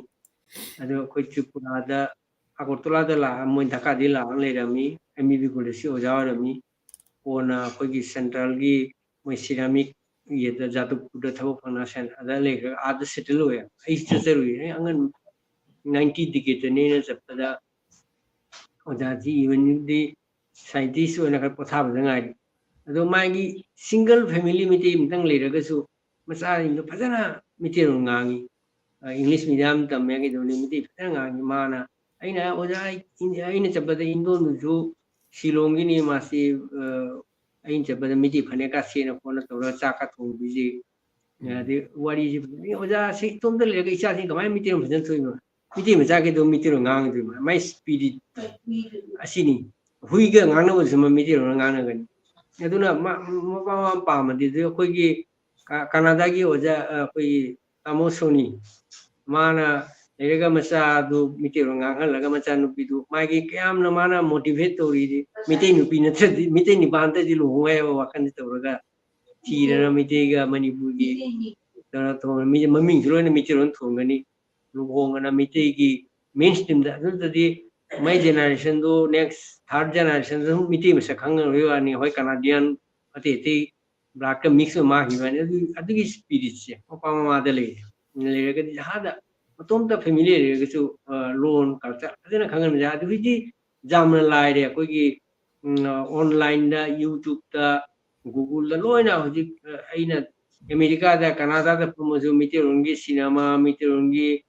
ko gi newspaper adedi TV gi pau sisi adi isei cinema no yeng ba jai update hoi jai akoina Tripura da koi ji miti ron lai tam phangte adi bangla la noi to re ahan da miti ron pabji kya mo lari phangam de adi hujikti akoi paper se Delhi akoi Koknabam Shanghai Express se article se loi na regular pa aina huji aina chahi tara manga manga sigi khudung jabal le ga di miti sele ga su miti ron je padana update hoi jaramani aduna adugi khudung jabal le jahade le ga su ji koi loina loan ji kahundana le jai miti culture mu na loina le ba jai adidi amana kadigumba khoi ningon gina te de sakhar ga su akoi khudum moina Tripura da ꯍꯣꯔꯤ ꯁꯦꯆꯨꯔꯤ ꯈꯪꯗꯦ ꯃꯌꯥꯝꯁꯦ ꯑꯩꯈꯣꯏꯒꯤ ꯍꯧꯖꯤꯛꯀꯤ ꯇꯨꯜꯁꯤꯕꯣꯇꯤ ꯈꯪꯗꯦ ꯂꯥꯛꯑꯒꯁꯨ ꯃꯣꯏꯅ ꯅꯤꯡꯊꯧ ꯀꯣꯅꯨꯡꯁꯤꯒ ꯄꯨꯔꯥ ꯃꯤꯇꯩꯔꯣꯟꯒꯤ environment ꯑꯃ ꯄꯨꯔꯛꯅ ꯇꯧꯔꯤꯁꯦ ꯑꯩꯈꯣꯏꯒꯤ ꯀꯣꯅꯨꯡꯒꯣꯟ ꯅꯣꯏꯅꯤ ꯑꯁꯨꯝ ꯆꯠꯈ꯭ꯔꯒ ꯈꯪꯗꯦ ꯑꯁꯤꯅꯤ ꯖꯥꯠꯇ ꯆꯠꯈ꯭ꯔꯒꯁꯨ ꯃꯥꯏ ꯑꯉꯥꯡꯁꯤꯡꯁꯦ ꯃꯩꯇꯩ ꯀꯜꯆꯔ ꯃꯩꯇꯩ ꯑꯩꯅ ꯁꯨꯝ ꯌꯦꯡꯕꯗ ꯆꯥꯛꯃꯥꯁꯤꯃ ꯆꯥꯛꯃꯥ ꯅꯤꯉꯣꯜꯁꯤꯅ ꯃꯣꯏꯅ ꯆꯠꯂꯒ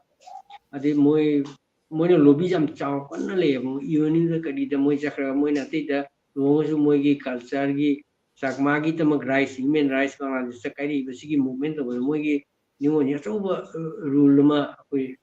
ꯎꯕ ꯐꯪꯉꯤ ꯑꯗꯩ ꯃꯩꯇꯩꯗ ꯆꯠꯈ꯭ꯔꯒꯁꯨ ꯑꯩꯈꯣꯏꯒꯤ ꯄꯦꯔꯣꯠ ꯁꯨꯔꯨꯗꯤꯅꯤ ꯄꯦꯔꯣꯠꯇꯨꯅ ꯃꯥꯅ ꯆꯠꯈ꯭ꯔꯒꯁꯨ ꯃꯅꯤꯄꯨꯔꯤꯒꯤ ꯃꯊꯛꯇ ꯇꯧꯔꯤꯕ ꯃꯥꯛꯇꯅꯗꯤ ꯃꯥꯏ ꯅꯨꯄꯥꯗꯨꯁꯨ ꯏꯟꯚꯣꯜቭ ꯇꯧꯔꯅ ꯔꯤꯁꯥꯔꯁ ꯇꯧꯅ ꯃꯅꯤꯄꯨꯔꯤ ꯃꯊꯛꯇ ꯃꯥꯅ ꯃꯅꯤꯄꯨꯔꯤ ꯔꯤꯂꯤꯖꯤꯌꯟ ꯀꯜꯆꯔꯒꯤ ꯃꯊꯛꯇ ꯑꯗꯩꯗꯤ ꯏꯚꯦꯟ ꯑꯩꯈꯣꯏꯒꯤ ꯆꯦꯊꯥꯜꯒꯨꯝꯕꯁꯤ ꯏꯪꯔꯦꯖꯤꯁꯦ ꯍꯟꯗꯣꯛꯅ ꯇꯧꯔꯝꯃꯤꯕ ꯔꯨꯜꯁꯤ ꯌꯥꯝ ꯑꯆꯧꯕ ꯌꯦꯡꯉꯤ ꯑꯩꯈꯣꯏꯒꯤ ꯔꯤꯁꯦꯟꯠꯂꯤ ꯇ꯭ꯔꯤꯄꯨꯔꯥꯒꯤ ꯅꯤꯉꯣꯜ ꯔꯣꯟꯖꯤꯇꯥ ꯃꯥꯅ ꯗꯨꯔꯒꯥꯄꯨꯔꯗ ꯂꯩꯃꯥꯏ ꯅꯨꯄꯥꯗꯨ ꯕ꯭ꯔꯖꯀꯨꯃꯥꯔ ꯁꯔꯀꯥꯔꯁꯤ ꯀꯕꯤ ꯑꯃꯅꯤ ꯕꯥꯡꯒꯥꯂꯤ ꯑꯥꯗ ꯂꯩꯔꯒ ꯄꯨꯔꯥ ꯃꯤꯇꯩꯔꯣꯟ ꯐꯤꯖꯦ ꯁꯦꯠꯂꯦ ꯃꯤꯇꯩꯒꯤ ꯀꯕꯤ ꯁꯝꯕꯟꯗ ꯃꯅꯤꯄꯨꯔꯤ ꯄꯨꯔꯥ ꯔꯤꯄ꯭ꯔꯖꯦꯟ ꯇꯧꯔꯅ ꯇ꯭ꯔꯥꯟꯁꯂꯦꯠ ꯇꯧꯔꯅ ꯁꯤꯒ ꯏꯚꯦꯟ ꯃꯥꯒꯤ ꯅꯨꯄꯥꯁꯤ ꯃꯤꯇꯩꯔꯣꯟ ꯈꯪꯉꯦ ꯃꯅꯤꯄꯨꯔꯤ ꯍꯥꯏꯐꯦꯠ ꯄꯥꯕꯁꯨ ꯉꯝꯃꯦ ꯃꯅꯤꯄꯨꯔꯤ ꯂꯤꯇꯔꯦꯆꯔꯁꯦ ꯈꯪꯅ ꯃꯅꯤꯄꯨꯔꯤ ꯃꯔꯝꯗ ꯍꯤꯁꯇ꯭ꯔꯤꯒ ꯈꯤꯇꯪ ꯁꯣꯏꯅ ꯐꯦꯁꯕꯨꯛꯇ ꯏꯔꯗꯤ ꯃꯥꯅ ꯄ꯭ꯔꯣꯇꯦꯁ ꯇꯧꯅ ꯑꯗꯨꯒꯤ ꯔꯤꯌꯦꯛꯁꯟ ꯇꯧꯔꯛꯇꯣꯏꯅꯤ ꯑꯁꯤꯅꯤ ꯑꯩꯈꯣꯏꯒꯤ ꯀꯜꯆꯔ ꯑꯩꯈꯣꯏ ꯂꯣꯟꯁꯤ ꯉꯥꯛꯅ ꯊꯝꯒꯗꯕ ꯇꯧꯔꯗꯤ ꯁꯤꯒꯤ ꯔꯨꯜꯁꯦ ꯂꯩ ꯑꯩꯅ ꯍꯥꯏꯖꯅꯤꯡꯕ ꯍꯧꯖꯤꯛ ꯚꯥꯅꯨꯕꯤ ꯂꯥꯡꯗꯨꯂꯣꯟꯒꯤ ꯂꯤꯂꯥꯕꯨꯇꯤ ꯍꯥꯏꯔꯤꯁꯦ ꯇ꯭ꯔꯤꯄꯨꯔꯥꯒꯤ ꯔꯥꯙꯥ ꯃꯥꯙꯕꯒꯤ ꯃꯣꯏꯒꯤ ꯁꯤꯖꯒꯨꯔꯨꯉꯩ ꯏꯃꯨꯡꯗ ꯊꯥꯖꯔꯅ ꯑꯗ ꯇ꯭ꯔꯤꯄꯨꯔꯥꯗ ꯃꯥ ꯏꯟꯗꯤꯌꯥꯒꯤ ꯃꯆꯥ ꯃꯁꯨꯁꯤꯡ ꯂꯩꯔꯤ ꯍꯧꯖꯤꯛꯁꯨ ꯑꯗꯩ ꯒꯣꯚꯔꯟꯃꯦꯟꯠ ꯑꯣꯐ ꯏꯟꯗꯤꯌꯥꯅ ꯃꯥꯁꯤ ꯐ꯭ꯔꯤꯗꯝ ꯐꯥꯏꯇꯔꯒꯤ ꯄꯦꯟꯁꯟꯁꯦ ꯌꯥꯝ ꯆꯥꯎꯅ ꯄꯤ ꯃꯣꯏ ꯑꯍꯧꯕꯗꯗꯤ 10,000 ꯀꯌꯥꯝ ꯄꯤꯔꯝꯕꯗ ꯑꯀꯣꯟꯕꯗꯗꯤ 40,000 ꯃꯣꯏ ꯊꯥꯗ ꯐꯪꯈꯤꯑꯕ ꯑꯗꯨꯒꯤꯗꯗꯤ ꯑꯩꯈꯣꯏꯁꯨ ꯌꯥꯝ ꯆꯥꯎꯊꯣꯛꯅꯤꯡꯉꯥꯏ ꯃꯅꯤꯄꯨꯔꯤ ꯅꯨꯄꯤꯒꯤ ꯐ꯭ꯔꯤꯗꯝ ꯐꯥꯏꯇꯔ ꯑꯩꯈꯣꯏ ꯇ꯭ꯔꯤꯄꯨꯔꯥꯗ ꯄꯦꯟꯁꯟ ꯐꯪꯕꯁꯦ ꯃꯣꯏ 2-3 ꯁꯨꯔꯤ ꯑꯗꯨꯒꯤ ꯃꯅꯨꯡꯗ ꯅꯨꯄꯤ ꯐ꯭ꯔꯤꯗꯝ ꯐꯥꯏꯇꯔ ꯑꯃ ꯌꯥꯎꯔꯤꯁꯦ ꯑꯩꯈꯣꯏꯁꯨ ꯌꯥꯝ ꯆꯥꯎꯊꯣꯛꯅꯤꯡꯕꯅꯤ ꯂꯤꯂꯥꯕꯨꯇꯤꯒꯤ ꯑꯁꯣꯝꯗꯒꯤ ꯇꯧꯔꯛꯈꯤꯕꯁꯤ ꯑꯃꯅ ꯑꯉꯟꯕ ꯃꯇꯝꯗ ꯑꯩꯈꯣꯏꯒꯤ ꯕ꯭ꯔꯤꯇꯤꯁ ꯄꯣꯂꯤꯇꯤꯀꯦꯜ ꯑꯦꯖꯦꯟꯅ ꯃꯣꯏ ꯔꯤꯄꯣꯔꯠ ꯄꯤꯕꯗ ꯑꯩꯈꯣꯏꯒꯤ ꯇ꯭ꯔꯤꯄꯨꯔꯥꯗ ꯃꯅꯤꯄꯨꯔꯤ ꯅꯨꯄꯤ ꯁ꯭ꯇꯨꯗꯦꯟ ꯑꯗꯨꯒꯤ ꯃꯇꯝꯗ 64 ꯂꯩꯕꯗꯣ 64 ꯃꯩꯇꯩ ꯅꯨꯄꯤ ꯑꯗꯨꯅ ꯃꯣꯏꯅ ꯀꯣꯃꯦꯟ ꯇꯧꯔꯝꯃꯤ ꯃꯩꯇꯩ ꯅꯨꯄꯤꯁꯤꯡ ꯒꯥꯔꯖꯤꯌꯟꯁꯤꯡꯁꯦ ꯃꯆꯥꯁꯤꯡꯁꯤ ꯅꯤꯄꯥ ꯐꯥꯎ ꯂꯥꯏꯔꯤꯛ ꯇꯝꯍꯟꯅꯤꯡꯉꯝꯗꯦ ꯑꯗꯨꯒ ꯅꯨꯄꯤꯁꯤꯡꯁꯨ ꯁ꯭ꯀꯨꯜꯗ ꯊꯥꯔꯒ ꯇꯝꯍꯟꯕꯒꯤ ꯃꯣꯏ ꯃꯅꯨꯡꯗ ꯒꯥꯔꯖꯤꯌꯟꯁꯤꯡꯒꯤ ꯌꯥꯝ ꯀꯣꯟꯁꯁꯅꯦꯁꯁꯦ ꯑꯗꯨꯅ ꯑꯩꯈꯣꯏꯅ ꯔꯤꯄꯣꯔꯠ ꯐꯪꯕꯗ 64 ꯅꯨꯄꯤ ꯁ꯭ꯇꯨꯗꯦꯟ ꯂꯩꯕꯗꯣ 64 ꯃꯅꯤꯄꯨꯔꯤꯅ ꯑꯣꯏꯌꯦꯅ ꯂꯩꯔꯝꯃꯤ ꯑꯁꯤ ꯌꯥꯝꯅ ꯑꯩꯈꯣꯏ ꯌꯥꯝ ꯆꯥꯎꯊꯣꯛꯅꯤꯡꯉꯥꯏ ꯄꯣꯏꯟꯠ ꯑꯃ ꯉꯁꯥꯏ ꯇꯧ ꯀꯩꯅꯣꯒꯤ ꯃꯇꯝꯗꯨꯒꯅ ꯑꯩꯈꯣꯏꯒꯤ ꯉꯁꯥꯏꯒꯤ ꯀꯩꯅꯣꯁꯤꯒꯩꯁꯤꯒ ꯑꯇꯩ ꯀꯩꯅꯣꯁꯤꯡꯒꯤ ꯇ꯭ꯔꯥꯏꯕꯦꯜ ꯍꯥꯏꯒꯗ꯭ꯔꯥ ꯑꯇꯣꯞ ꯑꯇꯣꯞꯄ ꯖꯥꯇꯤ ꯑꯇꯣꯞ ꯑꯇꯣꯞꯄ ꯐ꯭ꯔꯨꯞꯀꯤ ꯀꯅꯥꯝꯇ ꯂꯩꯇ꯭ꯔꯒꯁꯨ ꯑꯩꯈꯣꯏꯒꯤ ꯃꯅꯨꯡꯗ ꯊꯣꯛꯂꯛꯄꯗꯣ ꯑꯗꯨꯅꯤ ꯑꯣꯖꯥ ꯑꯩꯈꯣꯏꯅ ꯑꯩꯅ ꯉꯁꯤꯒꯤ ꯀꯩꯅꯣꯁꯤ ꯃꯇꯝꯁꯨ ꯍꯧꯔꯦ ꯑꯦꯔꯥꯎꯟ 1 hour 30 minutes ꯄꯨꯡ ꯑꯃ ꯃꯈꯥꯏ ꯍꯥꯏꯇꯥꯔꯦ ꯁꯤꯃꯨꯛ ꯑꯣꯏꯔ ꯑꯩꯈꯣꯏ ꯂꯣꯏꯁꯤꯟꯅꯕ ꯇꯧꯖꯔꯒꯦ ꯇꯧꯕꯇꯕꯨ ꯉꯁꯤꯁꯤ ꯃꯔꯨꯑꯣꯏꯅ ꯑꯩꯈꯣꯏꯅ ꯈꯟꯅꯅꯤꯡꯉꯤꯁꯤ ꯅꯨꯄꯤ ꯂꯥꯟꯒꯤ ꯑꯩꯈꯣꯏꯒꯤ ꯏꯁꯄꯤꯔꯤꯠꯁꯦ ꯅꯣꯠ ꯑꯣꯟꯂꯤ ꯊꯧꯗꯣꯛꯄ ꯅꯠꯇ꯭ꯔꯒ ꯊꯧꯔꯝ ꯑꯗꯨ ꯈꯛꯇꯪ ꯅꯤꯡꯁꯤꯡꯕ ꯅꯠꯇꯕ ꯑꯩꯈꯣꯏꯒꯤ ꯃꯅꯨꯡꯗ ꯆꯦꯜꯂꯤꯕ ꯁꯣꯁꯤꯌꯦꯜ ꯀꯩ ꯍꯥꯏꯇꯥꯔꯦ ꯅꯣꯔꯝꯁ ꯑꯩꯈꯣꯏꯒꯤ ꯃꯅꯨꯡꯗ ꯂꯩꯔꯤꯕ ꯊꯧꯅꯥ ꯂꯤꯡꯖꯦꯜ ꯑꯗꯨꯒ ꯑꯩꯈꯣꯏꯒꯤ ꯁꯣꯁꯥꯏꯇꯤ ꯑꯃ ꯈꯨꯟꯅꯥꯏ ꯑꯃ ꯑꯣꯏꯅ ꯅꯨꯄꯤꯁꯤꯡꯗ ꯑꯩꯈꯣꯏꯅ ꯏꯀꯥꯏ ꯈꯨꯝꯅꯕ ꯎꯠꯂꯤꯕ ꯑꯗꯨꯒ ꯑꯩꯈꯣꯏꯒꯤ ꯃꯅꯨꯡꯗ ꯂꯩꯅꯔꯤꯕ ꯃꯔꯤꯁꯦ ꯌꯥꯝꯅ ꯈꯖꯤꯛꯇꯪ ꯀꯩ ꯍꯥꯏꯇꯥꯔꯦ ꯑꯩꯈꯣꯏ ꯑꯩ ꯍꯥꯏꯁꯤꯅꯤ ꯉꯁꯥꯏ ꯐꯦꯃꯤꯅꯤꯖꯝꯒꯤ ꯃꯤꯠꯌꯦꯡꯗꯒꯤ ꯅꯠꯇ꯭ꯔꯒ ꯑꯩꯈꯣꯏꯒꯤ ꯀꯩꯅꯣꯒꯤ ꯃꯤꯠꯌꯦꯡꯗꯒꯤ ꯌꯦꯡꯉꯒꯁꯨ ꯈꯖꯤꯛꯇꯪ ꯄꯨꯔꯥ ꯃꯥꯟꯅꯕ ꯁꯣꯁꯥꯏꯇꯤꯃꯛ ꯍꯥꯏꯕ ꯉꯝꯗ꯭ꯔꯒꯁꯨ ꯑꯇꯣꯞ ꯑꯇꯣꯞꯄ ꯁꯣꯁꯥꯏꯇꯤꯗꯒꯤꯗꯤ ꯑꯩꯈꯣꯏꯒꯤ ꯁꯣꯁꯥꯏꯇꯤ ꯑꯩꯈꯣꯏ ꯃꯩꯇꯩ ꯁꯣꯁꯥꯏꯇꯤꯗꯗꯤ ꯅꯨꯄꯤꯒꯤ ꯀꯩꯅꯣꯁꯤ ꯃꯐꯝꯁꯦ ꯈꯔ ꯐꯖꯅ ꯊꯝꯕ ꯅꯠꯇ꯭ꯔꯒꯅ ꯈꯔ ꯏꯀꯥꯏ ꯈꯨꯝꯅꯕꯒꯤ ꯀꯩꯅꯣꯁꯤ ꯂꯩ ꯍꯥꯏꯕꯁꯤ ꯃꯌꯥꯝꯅꯁꯨ ꯁꯨꯝ ꯌꯥꯅꯕꯅꯤ ꯍꯥꯏꯅ ꯂꯧꯏ ꯑꯩꯈꯣꯏ ꯈꯛꯇꯅ ꯃꯩꯇꯩ ꯈꯛꯇꯅ ꯍꯥꯏꯕ ꯅꯠꯇꯕ ꯑꯇꯣꯞ ꯑꯇꯣꯞꯄ ꯔꯤꯁꯔꯆꯔ ꯑꯇꯣꯞ ꯑꯇꯣꯞꯄ ꯁꯣꯁꯤꯌꯦꯜ ꯀꯩ ꯍꯥꯏꯇꯥꯔꯦ ꯁꯥꯏꯟꯇꯤꯁꯁꯤꯡꯅ ꯅꯠꯇ꯭ꯔꯒ ꯀꯩꯅꯣꯁꯤꯡꯁꯤꯅ ꯑꯦꯟꯊ꯭ꯔꯣꯄꯣꯂꯣꯖꯤꯒꯤ ꯃꯥꯏꯀꯩꯗ ꯅꯠꯇ꯭ꯔꯒ ꯍꯤꯁꯇ꯭ꯔꯤ ꯅꯩꯅꯔꯛꯄ ꯃꯇꯝꯗꯁꯨ ꯑꯁꯤꯒꯤ ꯀꯩꯅꯣꯁꯤ ꯁꯨꯝ ꯑꯩꯈꯣꯏ ꯎꯕ ꯐꯪꯉꯤ ꯇꯣ ꯉꯁꯤꯒꯤ ꯊꯧꯔꯝꯁꯤꯗ ꯑꯃꯨꯛꯀꯁꯨ ꯑꯩꯈꯣꯏ ꯃꯅꯤꯄꯨꯔꯤ ꯃꯤꯔꯒꯤ ꯃꯥꯏꯀꯩꯗꯒꯤ ꯌꯦꯡꯕꯤꯔꯤꯕ ꯑꯣꯗꯤꯌꯦꯟꯁ ꯑꯩꯈꯣꯏ ꯇꯥꯕꯤꯔꯤꯕ ꯌꯦꯡꯕꯤꯔꯤꯕ ꯃꯌꯥꯝꯁꯨ ꯑꯃꯨꯛꯀꯁꯨ ꯍꯟꯅ ꯊꯥꯒꯠꯆꯔꯤ ꯑꯩꯈꯣꯏꯒꯤ ꯁꯤꯗꯩꯁꯤꯗ ꯃꯌꯥꯝ ꯌꯦꯡꯕꯤꯕꯒ ꯂꯣꯏꯅꯅ ꯂꯥꯏꯛ ꯀꯣꯃꯦꯟꯠ ꯄꯤꯗꯨꯅ ꯁꯧꯒꯠꯄꯤꯔꯤꯕ ꯃꯌꯥꯝꯕꯨꯁꯨ ꯑꯩꯅ ꯀꯣꯛꯅꯅ ꯈꯨꯔꯨꯝꯖꯔꯤ ꯏꯀꯥꯏ ꯈꯨꯝꯅꯖꯔꯤ ꯃꯔꯨꯑꯣꯏꯅ ꯑꯁꯥꯝ ꯇ꯭ꯔꯤꯄꯨꯔꯥ ꯕꯪꯒ꯭ꯂꯥꯗꯦꯁ ꯑꯩꯈꯣꯏ ꯅꯣꯔꯠ ꯑꯃꯦꯔꯤꯀꯥ ꯍꯥꯏꯇꯥꯔꯦ ꯑꯁꯥꯝ ꯀꯅꯥꯗꯥ ꯑꯃꯦꯔꯤꯀꯥꯗ ꯂꯩꯔꯤꯕ ꯃꯌꯥꯝꯁꯨ ꯁꯨꯝ ꯌꯦꯡꯕꯤꯔꯤ ꯃꯐꯝ ꯃꯐꯝꯗꯒꯤ ꯃꯌꯥꯝꯕꯨꯁꯨ ꯑꯩꯈꯣꯏ masing liasu ligna koi lejariba sida Assam ke hata Assam dagi lapoi sanu Manipur de lapoi sanu kana da leiriba koi America da leiriba mayam su ngasi oiba khut ihau sida su koi taseng na saru ya jari haitare khajitang pisale kongi mage dagi oiro da tragana online ke hata jikti loina Twitter na tragana hujina X ana haiba social media da su makal mathen gi koi lan ji thengnei koi information gi war hai information propaganda si desi chu atopa kangluk na ida iba keno toriba do koi thengna da ba ya da bani na koi si da leiraga su asigi keno si so koi yamna asigi manung da su koi ningon sing china yamna hena thora fana keno lowi ke hatare saruk yari rule lowri koi mayam su khangbiramani koi America da leiba Dr. Susila de koi si da leiba mayam koi si da leiba ningon sing chu yamna thawa yauna koi sentum khaiba de protest chathaba adu di lobby toba topa ke hatare international agency sing da leiba sing si da wakat bahai ka dra daga chap information ke hatare chumba information du tak na kena toba ngasing ma koi gi disipria koi keno da by the terrible sumaina koi gi keno spirit se nong gi hanthadi haibasi koi gi keno gi ngasai ko jana se pan ki ba sana ba sports ki lam da su koi nu pi sing ningon sing ki koi ni pa sing ga loina lo ningon sing chu mai magi mafam da sana gi medal ka gold medalist oirak ba bronze medal of India gi oina world champion oirak ko yauri ko sumaina nong ga koi spirit si karimta handadi haiba jai aduni aina mayam da su ina haje ningi se hoi amani asu mapanda larik lai su tambanina koi keno gi kara mapan lamda leibanina amani sum luhong khongong hiba yaw hiba natra yawrak ba yai adu raga su oja bir mong habi ba yawraga su makhoi gi leiriba oja tan kan hari mana koi isa gi not isa gi yek salai natra ga sagai gi babing du thammaga adu ka koi imalon natra ga koi lon natra ga na ti pusalaga te su hena chakolan bajai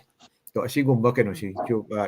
in positive way aduraga su masai oja be on ha ko ma pandale kra orthodox kra conservative oi ba mchangi ta sing na bangladesh to oja chapiru mena khang ko bangladesh ma singlik na le sa ko bunong da hoi amani budi apan keno da thajaba na traga na nupilor ko yaw ko hoji ki oina yamna kanna masi kano ke hatre society gi mage de ya ning da bona traga ya di hai ba sim di sum khangali ningol sing de su khangde bi ba sing de su sigi keno de hoji su kha leiri haina de khalli to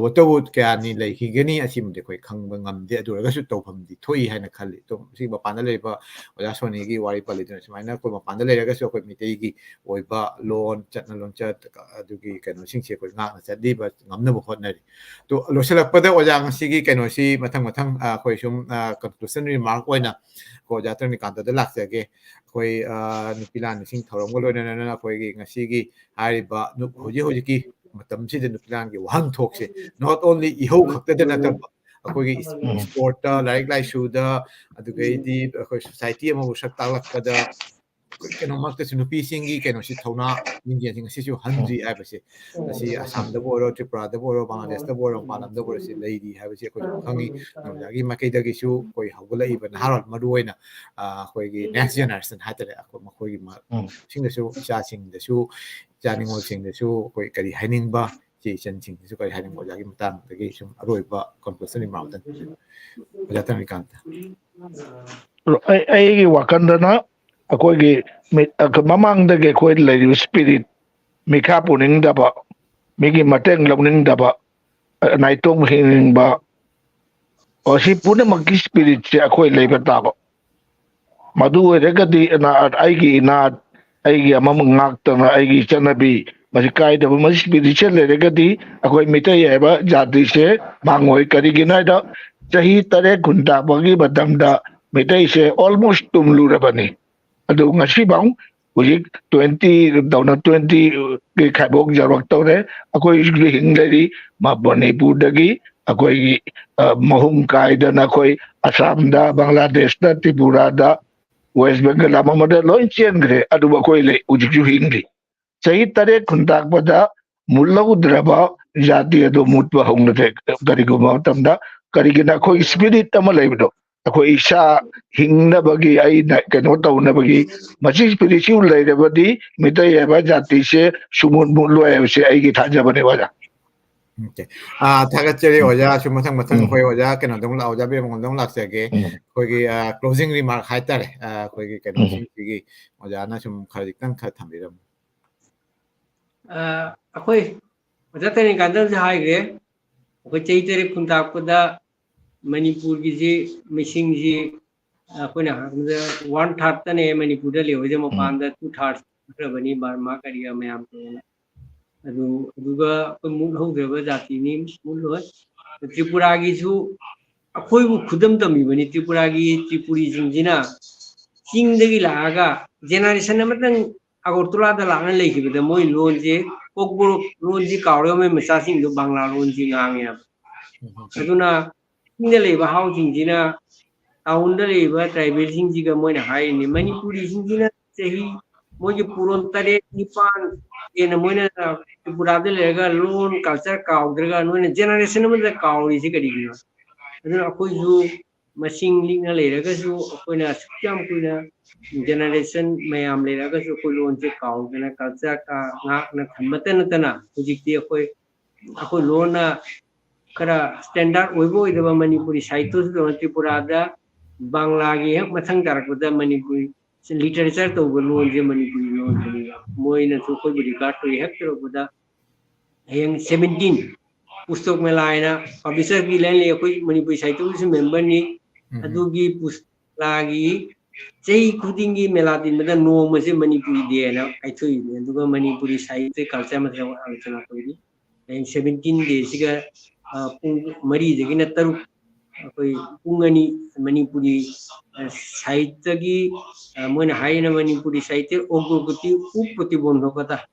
असी मरन discuss तोगनी अते कोकबोरका अदे मणिपुरी रिस्ते अते LONGi दिपीते यदुना Bangla हेक तारकता मणि साहित्य चर्चा तारकदा कोई मणिपुरी जे मसिंगी असि counter लाई को सिरुले चनबगी की एडवांटेजमेंट लई अदुना कोई कदाय जु मूल कोई की कल्चर ngaकनी एगी मथंगी जेनरेशन अपील तोनिंग मना अकोई हुजी की मतम सिदी जा इंग्रेजी खंगे चाकोलगा लो रूट थी बाय माय मसा मसा की रूट थीनबगी मतम ने जे अफ्रीकन कांगु जुमाई की हौरको मजे अमेरिका दा चावनो कोनो तोरगसु लोन गा लोइन काहो जुमाई रूट तो कदाय दनो लोइना थिगलैबनी अदुना माय रूट सी अकोई दी जामना चावना कोई अहनजिंगना मागी पुनमक्ता कोई जगोइदा इसैदा कल्चरदा थिएटरदा लोइ पुनमक्ता कोई जाम चावना लंगै से लेबनी अदुना कोई मीगी तांगजनिंगे मीगी तमजनिंगे किसु लेते अखोई सिनी मीना तमबीबा कोई मसिंगनी कोई अखोई फी रोन सेबजे मणिपुरी सारी जिना बांग्लादेशी प्राइम मिनिस्टर त्रिपुरा की इंडिया की सोनिया गांधी जिंगना कोई मिदी सारी से तबले बांग्लादेश रुजिगा लामा बाजाजिगा कोई मी मणिपुरी की सारी करिया जोन की जिना अइना खनबदा तरा मंगा कुमुका मणि दुवानी फजन डिस्प्ले स्टोर लिजे मणिपुर तो पुरंदे बांग्लादेश से फजन साड़ी का पुथोए मणिपुर की साड़ी ना तांगी मोइना खरा कमायना ममन होंगे अदुना मणिपुर लेदना कोई बांग्लादेशी तेगी साड़ी का त्रिपुरा दा मणि बांग्लादेश साड़ी बरे मयामना पमुन मुन लेनी अदुना कोई असी अदे इवेंट कोई कोलाबोदियाना लफुगी मशीन की साड़ी सारागा साइनी ता पीरुवा असी बांग्लादेश की मणिपुर नते बांग्लादेश तो रही तो आई मोई भानु कासे गई मोई असी सोबा इनकम की सोर्स मने अब में सर मणिपुर दुसु सोबा इंडस्ट्री दुसु मणिपुर की हैंडलूम की इंडस्ट्री सोबा इंडस्ट्री मणिपुर की जुम साना में हम तो ने कोई मणिपुरी लोन कल्चर कदा सिरो कोई यूनेस्को दा कोई क्लासिकल जगोई मथते यूनेस्को जगोई चंगे कोई लोन जे होजी शेड्यूल की मपान दा क्लासिकल लैंग्वेज नो बे डिमांड तो खले अदुना अकोई फीचा नेक्स्ट जनरेशन के अपील मीगी मतु तो मुनो कोई लोन जे कोई नफलबे कोई त्रिपुरा दा जो चाही नेक्स्ट चाही अनि मतु नदी माध्यमिक त्रिपुरा दा मणिपुरी लोन परीक्षा थानबगी अदुगी अकोई जामना मागी अपन मक्यांग मनु जो कोई चथरी असि डिसीजन कोई लौरे मिति मेक सु प्राइमरी लेवल दा तंबीबो होनबे के कोई डिसीजन लौरे अदु यूनिवर्सिटी तो डिप्लोमा तमनबगी हाइबनी अदु कोई भिसी ओरिजिनल मणिपुरी मचानी मान तौनी हायरगा होजी लास्ट सेप्टेम्बर दे हौनी हायर मनी अदु कोई खंगे मथंगी जनवरी दे ओरगेदा ꯑꯁꯤ ꯑꯣꯏꯔꯒꯗꯤ ꯑꯩꯈꯣꯏ but under processing ꯆꯠꯊꯔꯤ ꯃꯅꯤꯄꯨꯔꯤ ꯖꯒꯣꯏꯁꯤꯗꯤ ꯃꯥꯁꯇꯔ ꯗꯤꯒ꯭ꯔꯤꯗ ꯇꯝꯃꯤ ꯃ꯭ꯌꯨꯖꯤꯛ ꯀꯣꯂꯦꯖ ꯑꯍꯧꯕꯗꯒꯤ ꯃꯅꯤꯄꯨꯔꯤ ꯖꯒꯣꯏ ꯌꯥꯎꯔꯕꯅꯤ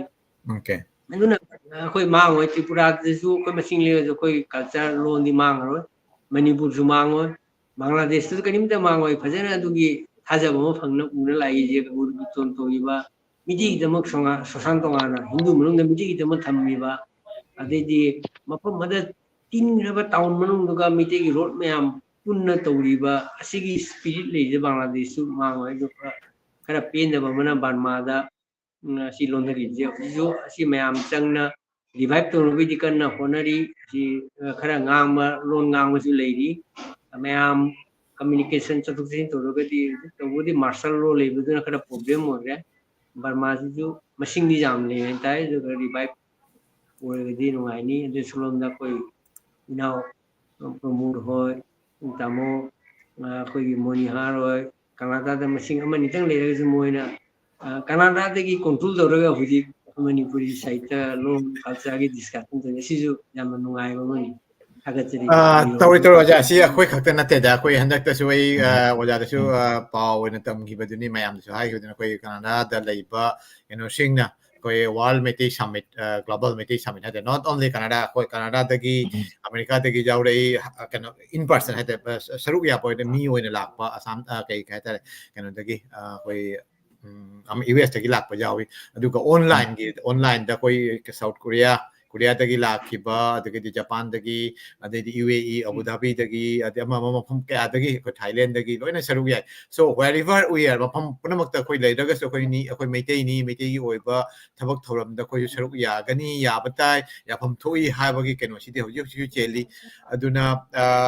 ꯁꯤꯒꯤ ꯀꯩ ꯍꯥꯏꯇꯥꯔꯦ ꯃꯥꯅ ꯑꯉꯝꯕ ꯄꯩꯁꯥ ꯂꯩꯀꯣꯟ ꯂꯩꯕ ꯀꯥꯡꯕꯨꯅ ꯄꯩꯁꯥ ꯂꯩꯀꯣꯟꯅ ꯄꯨꯊꯣꯛꯄ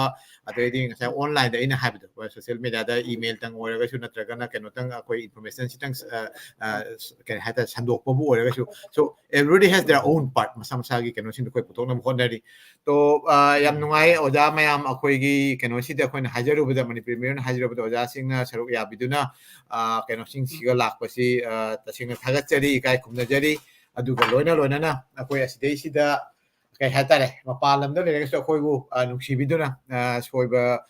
ꯀꯩ ꯍꯥꯏꯇꯥꯔꯦ ꯌꯥꯝ ꯍꯩꯇꯅ ꯁꯨꯝ ꯍꯣꯠꯅꯖꯔꯒꯁꯨ ꯑꯩꯈꯣꯏꯒꯤ ꯀꯩꯅꯣꯁꯤꯡ ꯁ꯭ꯄꯤꯔꯤꯠꯁꯤꯕꯨ ꯍꯥꯏꯇꯥꯔꯦ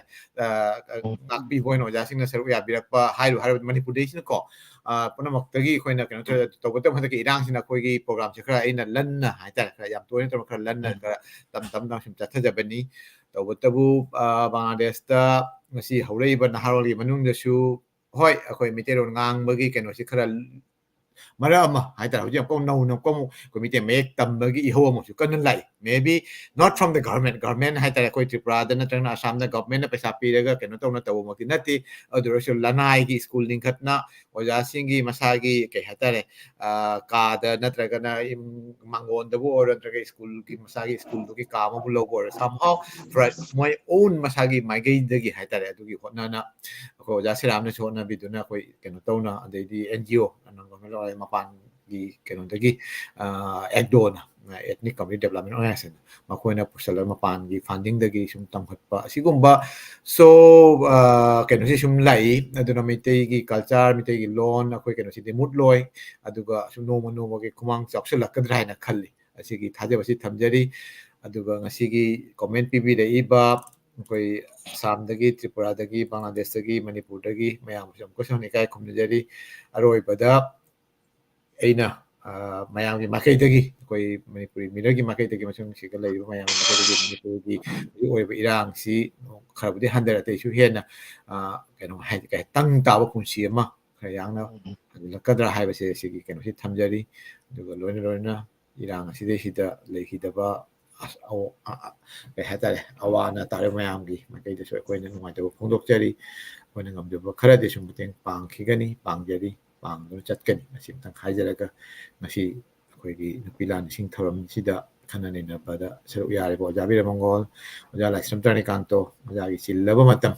ꯀꯥꯏꯊꯣꯛꯄꯤꯗꯨꯅ ꯁꯔꯨꯛ ꯌꯥꯕꯤꯕꯒꯤꯗꯃꯛ ꯑꯃꯨꯛꯀꯁꯨ ꯍꯟꯅ ꯑꯩꯈꯣꯏꯅ ꯊꯥꯒꯠꯆꯔꯤ ꯏꯀꯥꯏ ꯈꯨꯝꯅꯖꯔꯤ ꯈꯨꯔꯨꯝꯖꯔꯤ ꯊꯦꯡꯛ ꯌꯨ ꯑꯣꯜ